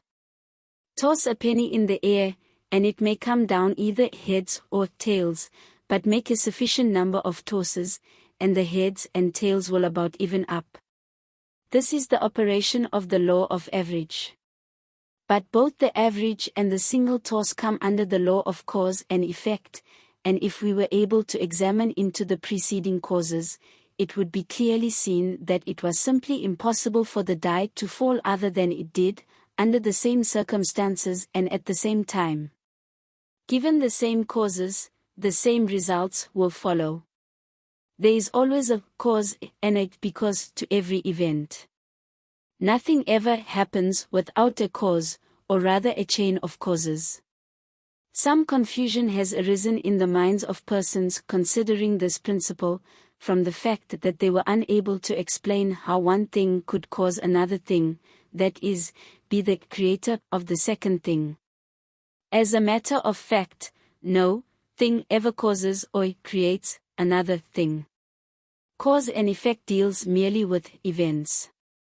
An event is that which comes, arrives or happens, as a result or consequent of some preceding event. No event creates another event, but is merely a preceding link in the great orderly chain of events flowing from the creative energy of the all. There is a continuity between all events precedent, consequent and subsequent. There is a relation existing between everything that has gone before, and everything that follows. A stone is dislodged from a mountain side and crashes through a roof of a cottage in the valley below. At first sight we regard this as a chance effect, but when we examine the matter we find a great chain of causes behind it. In the first place there was the rain which softened the earth supporting the stone and which allowed it to fall, then back off that was the influence of the sun, other rains, etc., which gradually disintegrated the piece of rock from a larger piece, then there were the causes which led to the formation of the mountain, and its upheaval by convulsions of nature, and so on ad infinitum. Then we might follow up the causes behind the rain, etc. Then we might consider the existence of the roof. In short, we would soon find ourselves involved in a mesh of cause and effect, from which we would soon strive to extricate ourselves. Just as a man has 2 parents, and 4 grandparents, and 8 great-grandparents, and 16 great-great-grandparents, and so on until when, say, 40 generations are calculated, the numbers of ancestors run into many millions, so it is with the number of causes behind even the most trifling event or phenomena, such as the passage of a tiny speck of soot before your eye. It is not an easy matter to trace the bit of soot back to the early period of the world's history when it formed a part of a massive tree trunk, which was afterward converted into coal, and so on, until as the speck of soot it now passes before your vision on its way to other adventures. And a mighty chain of events, causes and effects, brought it to its present condition, and the latter is but one of the chain of events which will go to produce other events hundreds of years from now. One of the series of events arising from the tiny bit of soot was the writing of these lines, which caused the typesetter to perform certain work, the proofreader to do likewise, and which will arouse certain thoughts in your mind, and that of others, which in turn will affect others, and so on, and on, and on, beyond the ability of man to think further, and all from the passage of a tiny bit of soot, all of which shows the relativity and association of things, and the further fact that there is no great, there is no small, in the mind that causeth all. Stop to think a moment. If a certain man had not met a certain maid, away back in the dim period of the Stone Age, you who are now reading these lines would not now be here. And if, perhaps, the same couple had failed to meet, we who now write these lines would not now be here. And the very act of writing, on our part, and the act of reading, on yours, will affect not only the respective lives of yourself and ourselves, but will also have a direct, or indirect, effect upon many other people now living and who will live in the ages to come. Every thought we think, every act we perform, has its direct and indirect results which fit into the great chain of cause and effect. We do not wish to enter into a consideration of free will, or determinism, in this work, for various reasons. Among the many reasons, is the principal one that neither side of the controversy is entirely right, in fact, both sides are partially right, according to the Hermetic teachings. The principle of polarity shows that both are but half-truths, the opposing poles of truth. The teachings are that a man may be both free and yet bound by necessity, depending upon the meaning of the terms, and the height of truth from which the matter is examined. The ancient writers expressed the matter thus. The further the creation is from the center, the more it is bound, the nearer the center it reaches, the nearer free is it. The majority of people are more or less the slaves of heredity, environment, etc., and manifest very little freedom. They are swayed by the opinions, customs, and thoughts of the outside world, and also by their emotions, feelings, moods, etc. They manifest no mastery, worthy of the name. They indignantly repudiate this assertion, saying, "Why, I certainly am free to act and do as I please, I do just what I want to do," but they fail to explain whence arise the want to and as I please. What makes them want to do one thing in preference to another? What makes them pleased to do this, and not do that? Is there no because to their pleasing and wanting? The master can change these pleases and wants into others at the opposite end of the mental pole. He is able to will instead of to will because some feeling, mood, emotion, or environmental suggestion arouses a tendency or desire within him so to do. The majority of people are carried along like the falling stone, obedient to environment, outside influences and internal moods, desires, etc., not to speak of the desires and wills of others stronger than themselves, heredity, environment, and suggestion, carrying them along without resistance on their part, or the exercise of the will. Moved like the pawns on the checkerboard of life, they play their parts and are laid aside after the game is over. But the masters, knowing the rules of the game, rise above the plane of material life, and placing themselves in touch with the higher powers of their nature, dominate their own moods, characters, qualities, and polarity, as well as the environment surrounding them, and thus become movers in the game, instead of pawns, causes instead of effects. The masters do not escape the causation of the higher planes, but fall in with the higher laws, and thus master circumstances on the lower plane. They thus form a conscious part of the law, instead of being mere blind instruments. While they serve on the higher planes, they rule on the material plane. But, on higher and on lower, the law is always in operation.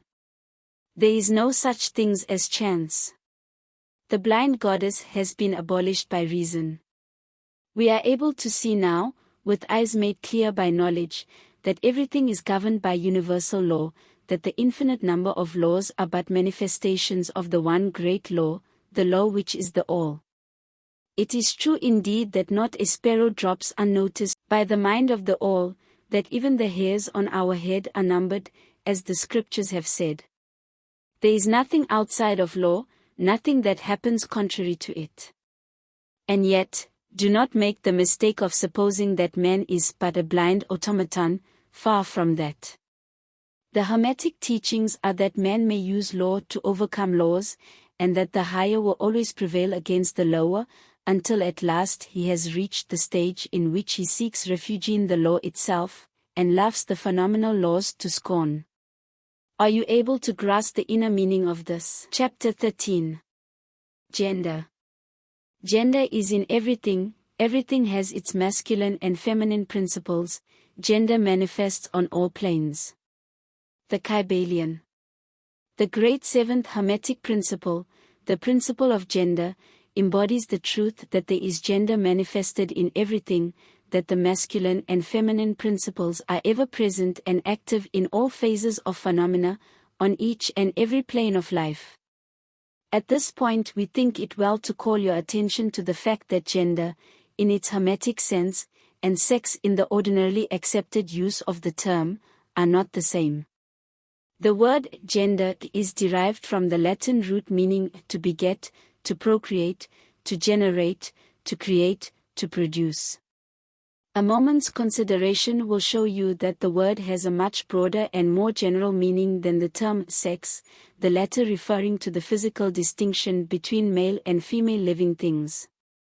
Sex is merely a manifestation of gender on a certain plane of the great physical plane, the plane of organic life. We wish to impress this distinction upon your minds, for the reason that certain writers, who have acquired a smattering of the Hermetic philosophy, have sought to identify the seventh Hermetic principle with wild and fanciful, and often reprehensible, theories and teachings regarding sex. The office of gender is solely that of creating, producing, generating, etc., and its manifestations are visible on every plane of phenomena. It is somewhat difficult to produce proofs of this along scientific lines, for the reason that science has not as yet recognized this principle as of universal application. But still some proofs are forthcoming from scientific sources. In the first place, we find a distinct manifestation of the principle of gender among the corpuscles, ions, or electrons, which constitute the basis of matter as science now knows the latter, and which by forming certain combinations form the atom, which until lately was regarded as final and indivisible.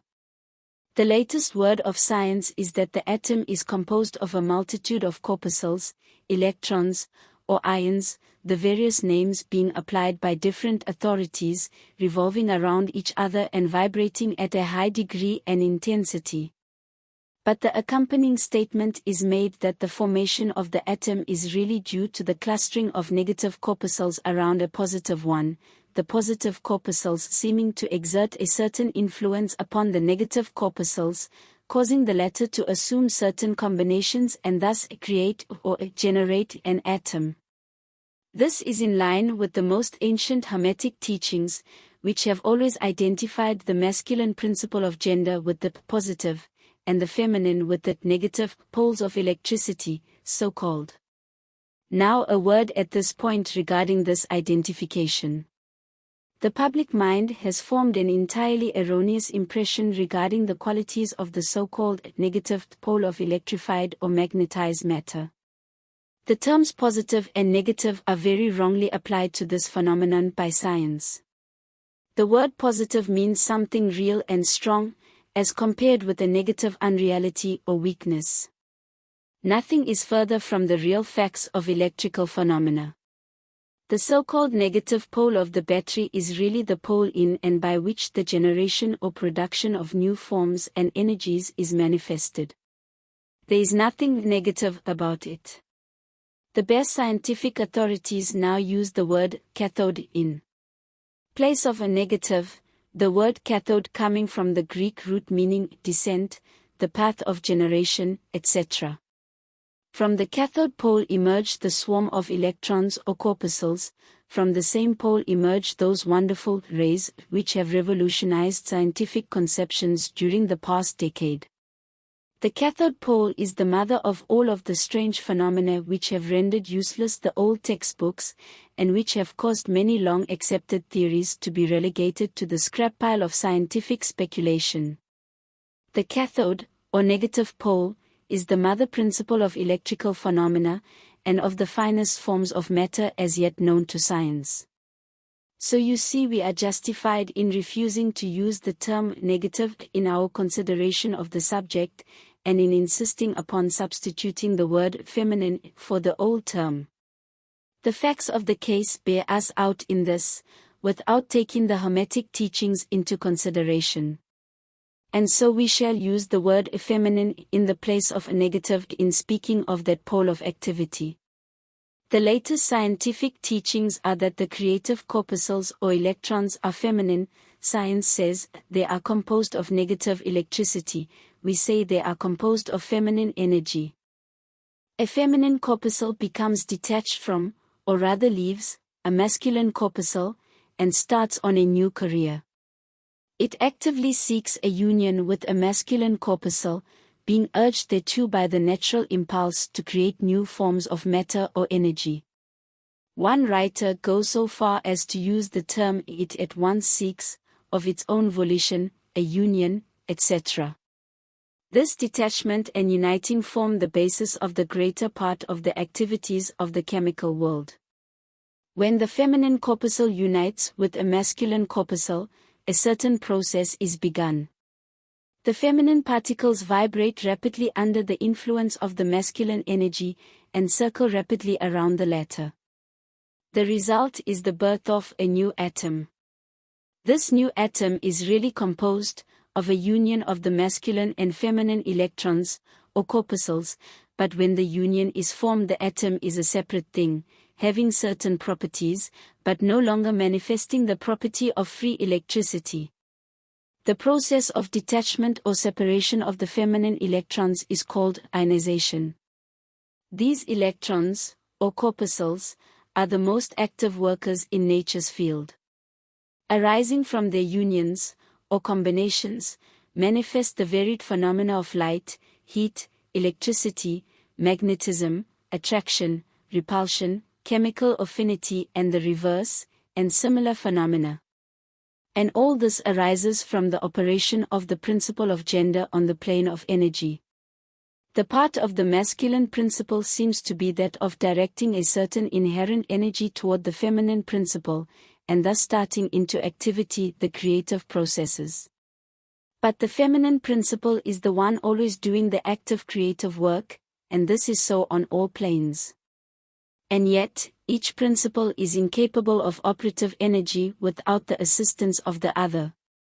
In some of the forms of life, the two principles are combined in one organism. For that matter, everything in the organic world manifests both genders. There is always the masculine present in the feminine form, and the feminine form.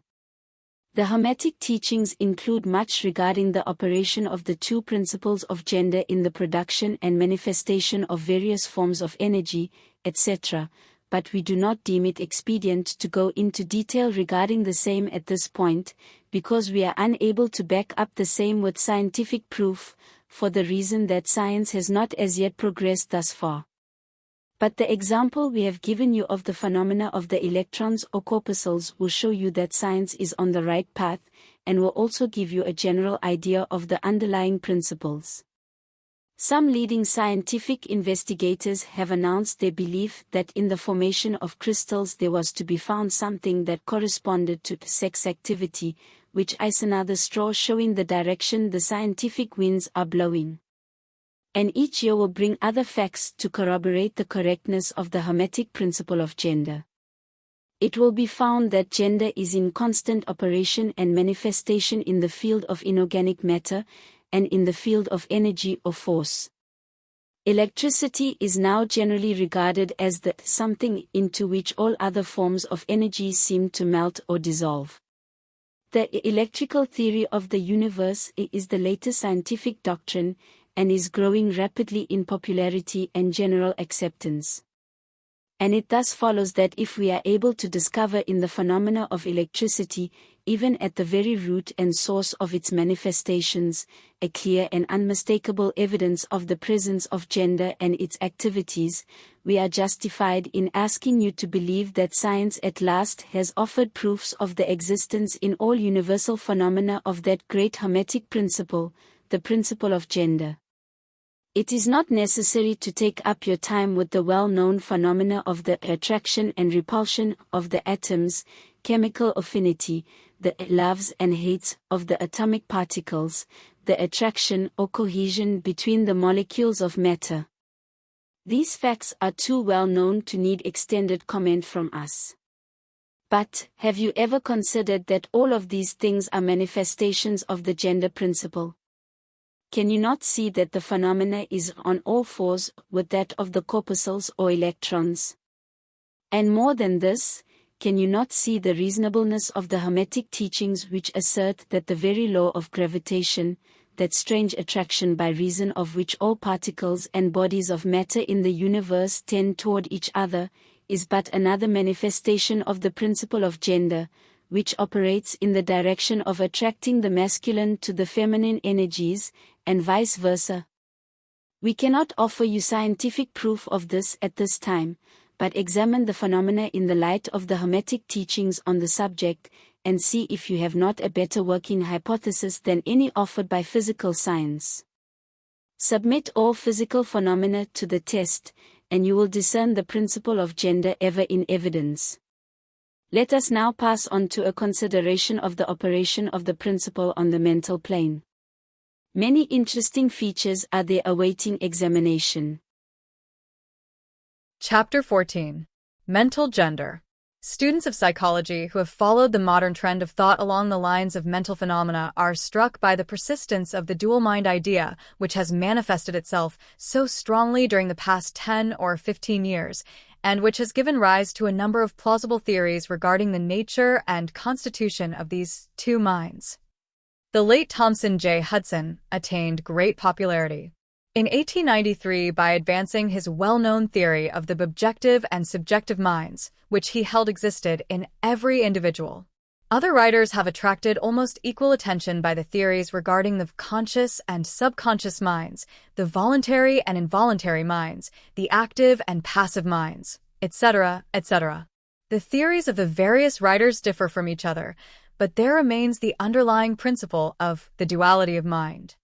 The student of the Hermetic philosophy is tempted to smile when he reads and hears of these many new theories regarding the duality of mind, each school adhering tenaciously to its own pet theories, and each claiming to have discovered the truth. The student turns back the pages of occult history, and away back in the dim beginnings of occult teachings he finds references to the ancient Hermetic doctrine of the principle of gender on the mental plane, the manifestation of mental gender. And examining further, he finds that the ancient philosophy took cognizance of the phenomenon of the dual mind and accounted for it by the theory of mental gender. This idea of mental gender may be explained in a few words to students who are familiar with the modern theories just alluded to. The masculine principle of mind corresponds to the so-called objective mind, conscious mind, voluntary mind, active mind, etc. And the feminine principle of mind corresponds to the so-called subjective mind, subconscious mind, involuntary mind, passive mind, etc. Of course, the Hermetic teachings do not agree with the many modern theories regarding the nature of the two phases of mind, nor does it admit many of the facts claimed for the two respective aspects, some of the said theories and claims being very far-fetched and incapable of standing the test of experiment and demonstration. We point to the phases of agreement merely for the purpose of helping the student to assimilate his previously acquired knowledge with the teachings of the Hermetic philosophy. Students of Hudson will notice the statement at the beginning of his second chapter of The Law of Psychic Phenomena that the mystic jargon of the Hermetic philosophers discloses the same general idea, that is, the duality of mind. If Dr. Hudson had taken the time and trouble to decipher a little of the mystic jargon of the Hermetic philosophy, he might have received much light upon the subject of the dual mind, but then, perhaps, his most interesting work might not have been written. Let's now consider the Hermetic teachings regarding mental gender. The Hermetic teachers impart their instruction regarding this subject by bidding their students examine the report of their consciousness regarding their self. The students are bidden to turn their attention inward upon the self dwelling within each. Each student is led to see that his consciousness gives him first a report of the existence of his self. The report is, I am.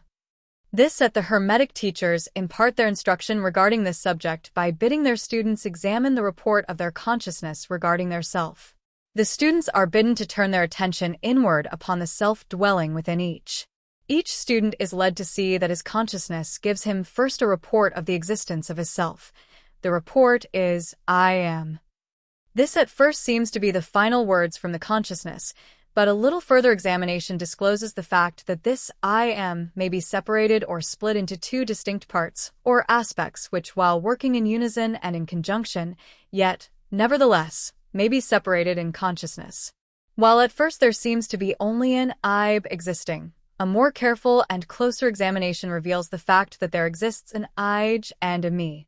These mental twins differ in their characteristics and nature, and an examination of their nature and the phenomena arising from the same will throw much light upon many of the problems of mental influence. Let us begin with a consideration of the me, which is usually mistaken for the I by the student, until he presses the inquiry a little further back into the recesses of consciousness. A man thinks of his self in its aspect of me, as being composed of certain feelings, tastes, likes, dislikes, habits, peculiar ties, characteristics, etc., all of which go to make up his personality, or the self known to himself and others.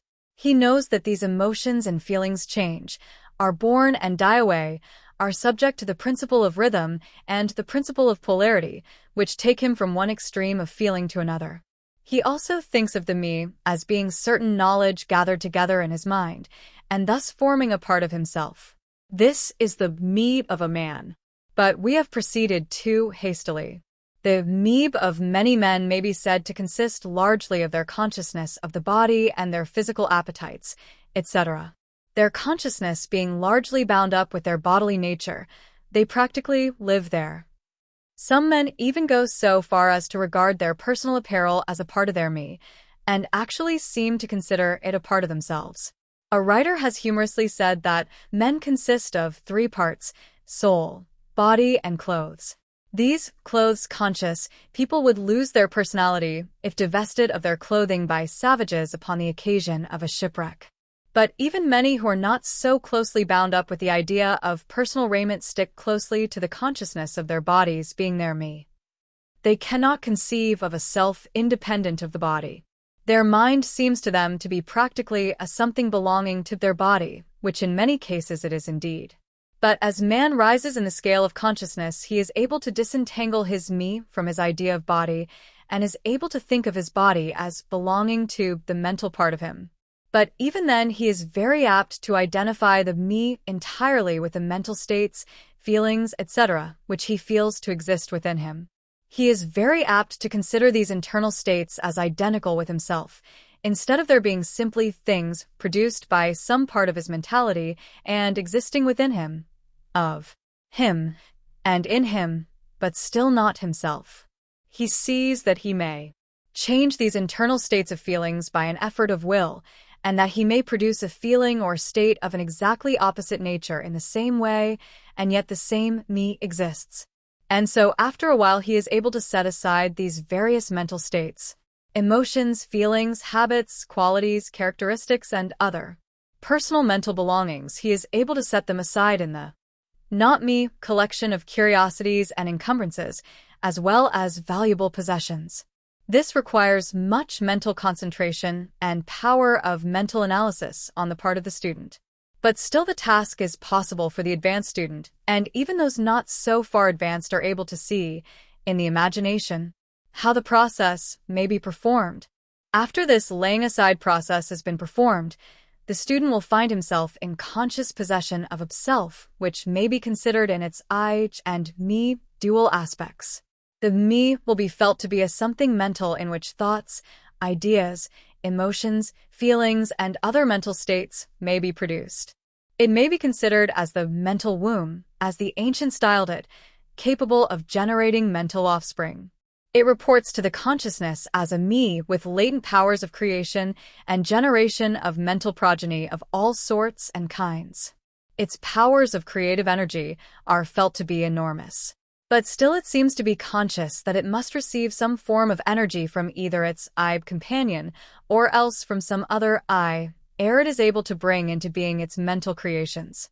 This consciousness brings with it a realization of an enormous capacity for mental work and creative ability.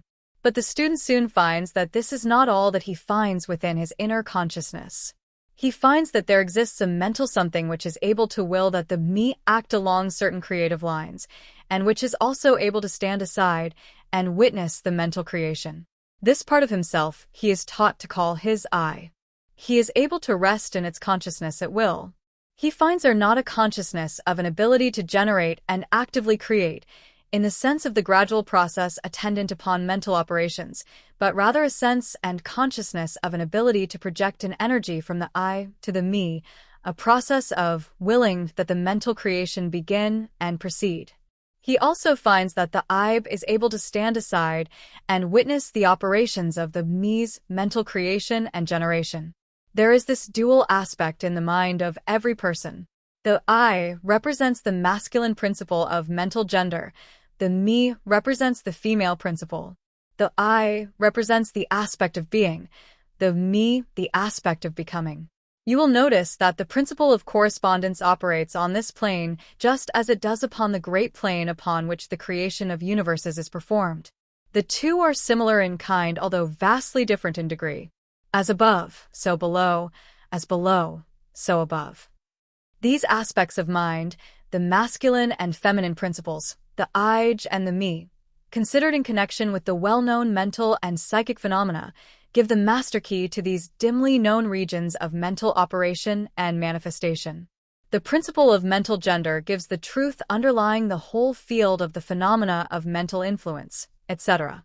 The tendency of the feminine principle is always in the direction of receiving impressions, while the tendency of the masculine principle is always in the direction of giving out or expressing. The feminine principle has a much more varied field of operation than has the masculine principle. The feminine principle conducts the work of generating new thoughts, concepts, ideas, including the work of the imagination. The masculine principle contents itself with the work of the will, in its varied phases. And yet, without the active aid of the will of the masculine principle, the feminine principle is apt to rest content with generating mental images, which are the result of impressions received from outside, instead of producing original mental creations.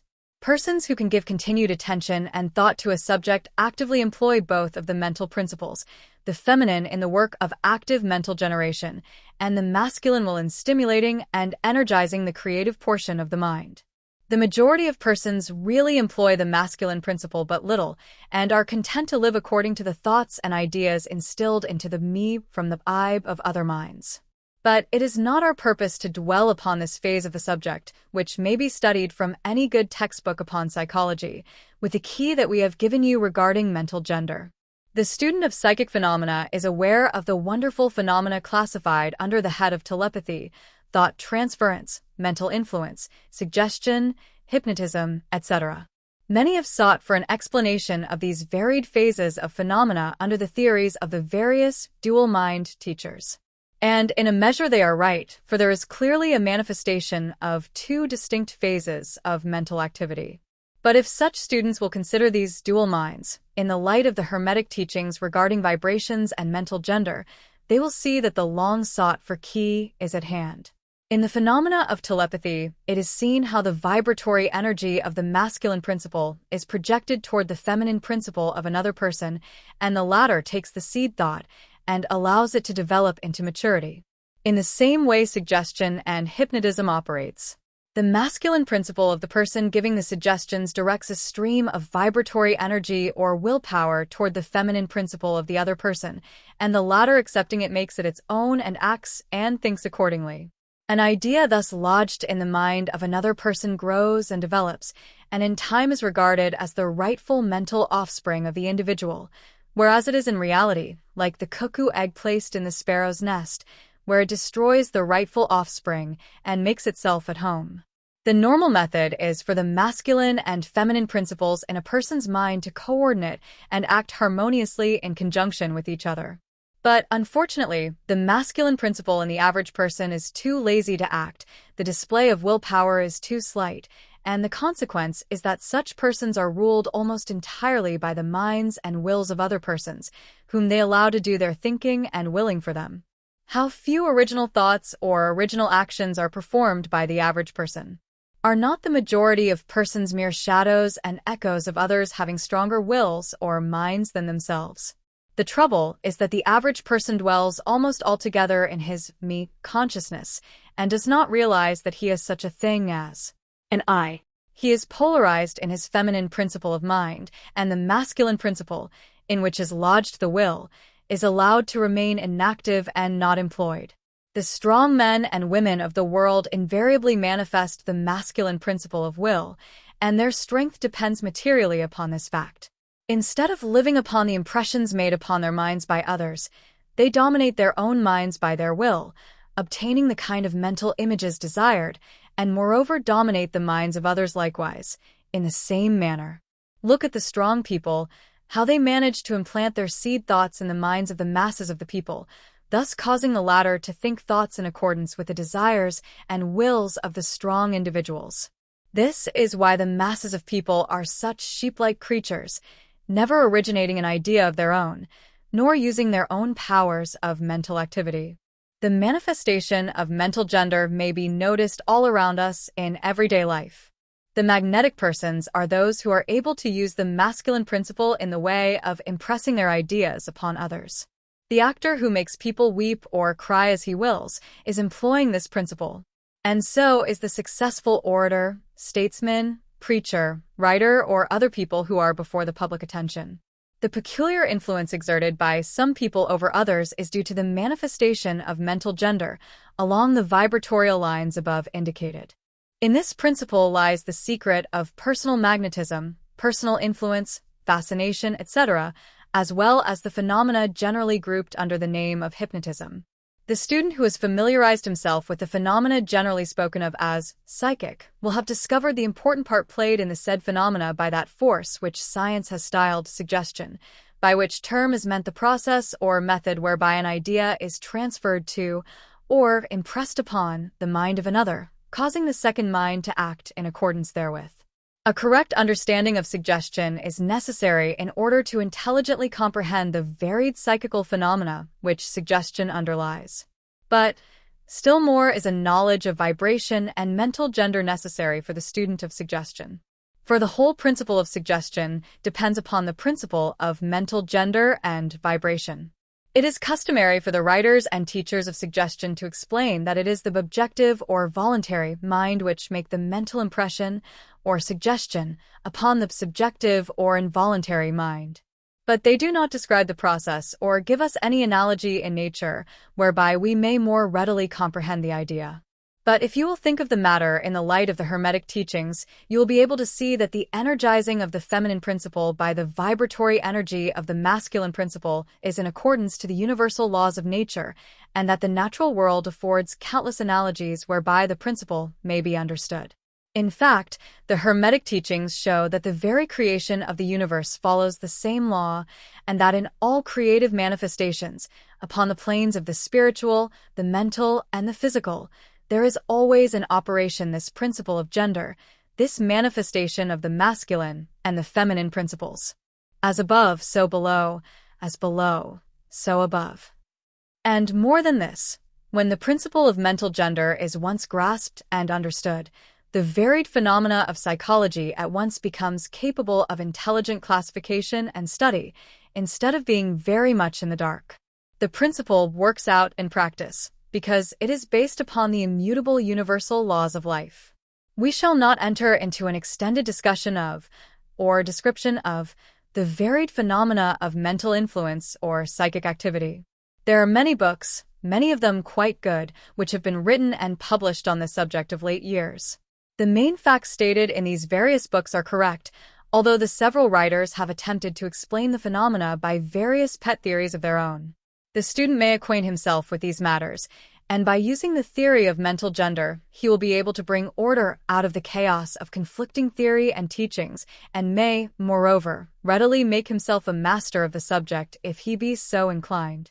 The purpose of this work is not to give an extended account of psychic phenomena, but rather to give to the student a master key whereby he may unlock the many doors leading into the parts of the temple of knowledge which he may wish to explore. We feel that in this consideration of the teachings of the Kybalion, one may find an explanation which will serve to clear away many perplexing difficulties, a key that will unlock many doors. What is the use of going into detail regarding all of the many features of psychic phenomena and mental science, provided we place in the hands of the student the means whereby he may acquaint himself fully regarding any phase of the subject which may interest him? With the aid of the Kybalion, one may go through any occult library anew, the old light from Egypt illuminating many dark pages and obscure subjects. That is the purpose of this book. We do not come expounding a new philosophy, but rather furnishing the outlines of a great world-old teaching which will make clear the teachings of others, which will serve as a great reconciler of differing theories and opposing doctrines. Chapter 15. Hermetic Axioms. The possession of knowledge, unless accompanied by a manifestation and expression in action, is like the hoarding of precious metals, a vain and foolish thing. Knowledge, like wealth, is intended for use. The law of use is universal, and he who violates it suffers by reason of his conflict with natural forces. The Kybalion.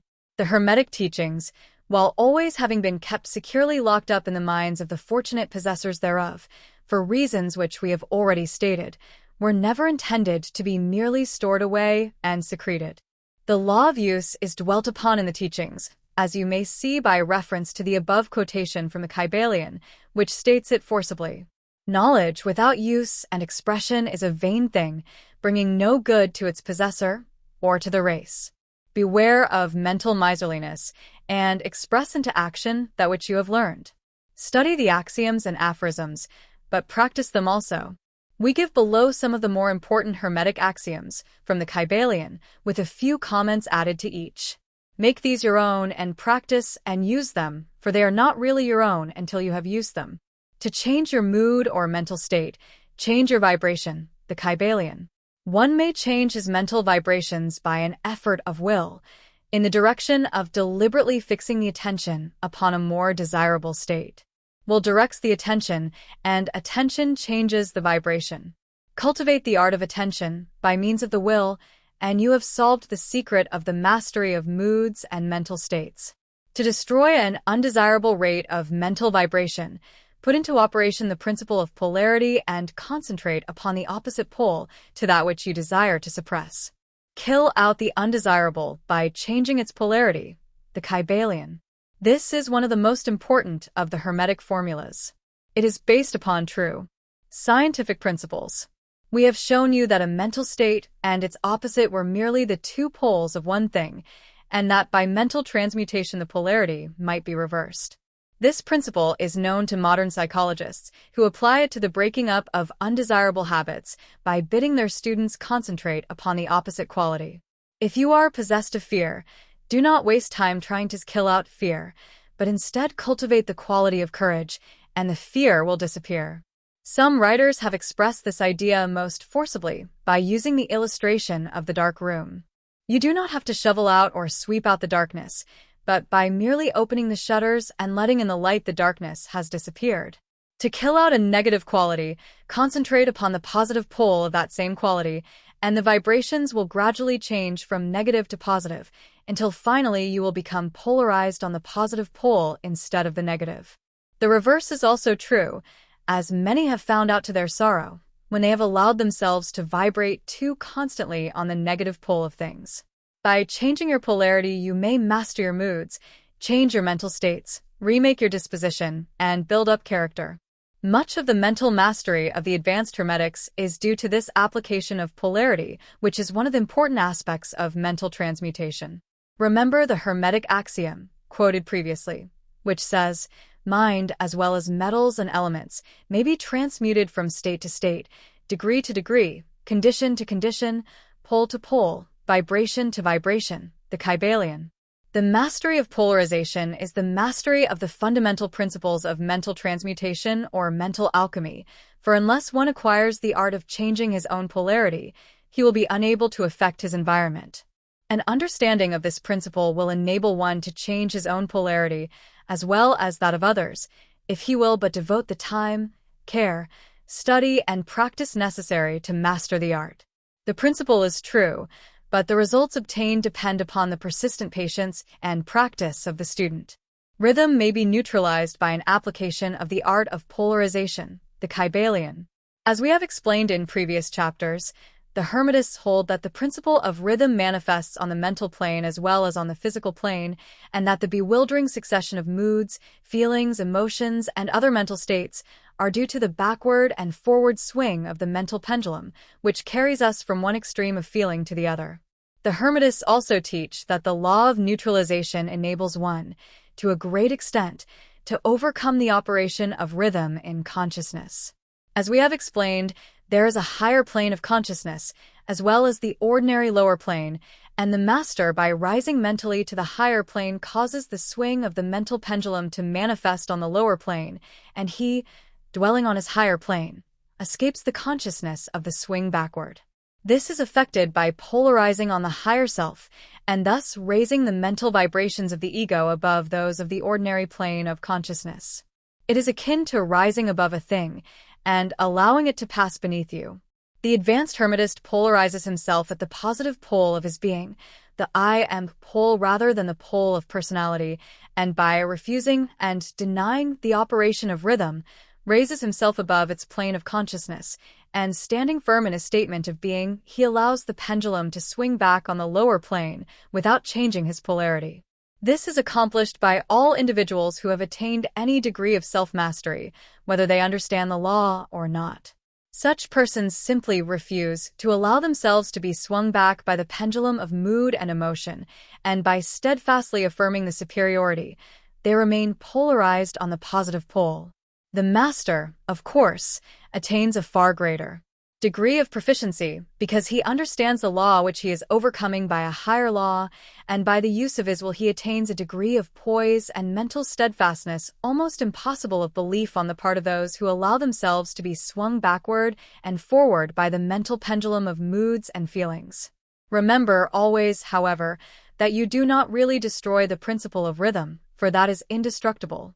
Yawns simply overcome one law by counterbalancing it with another, and thus maintain an equilibrium.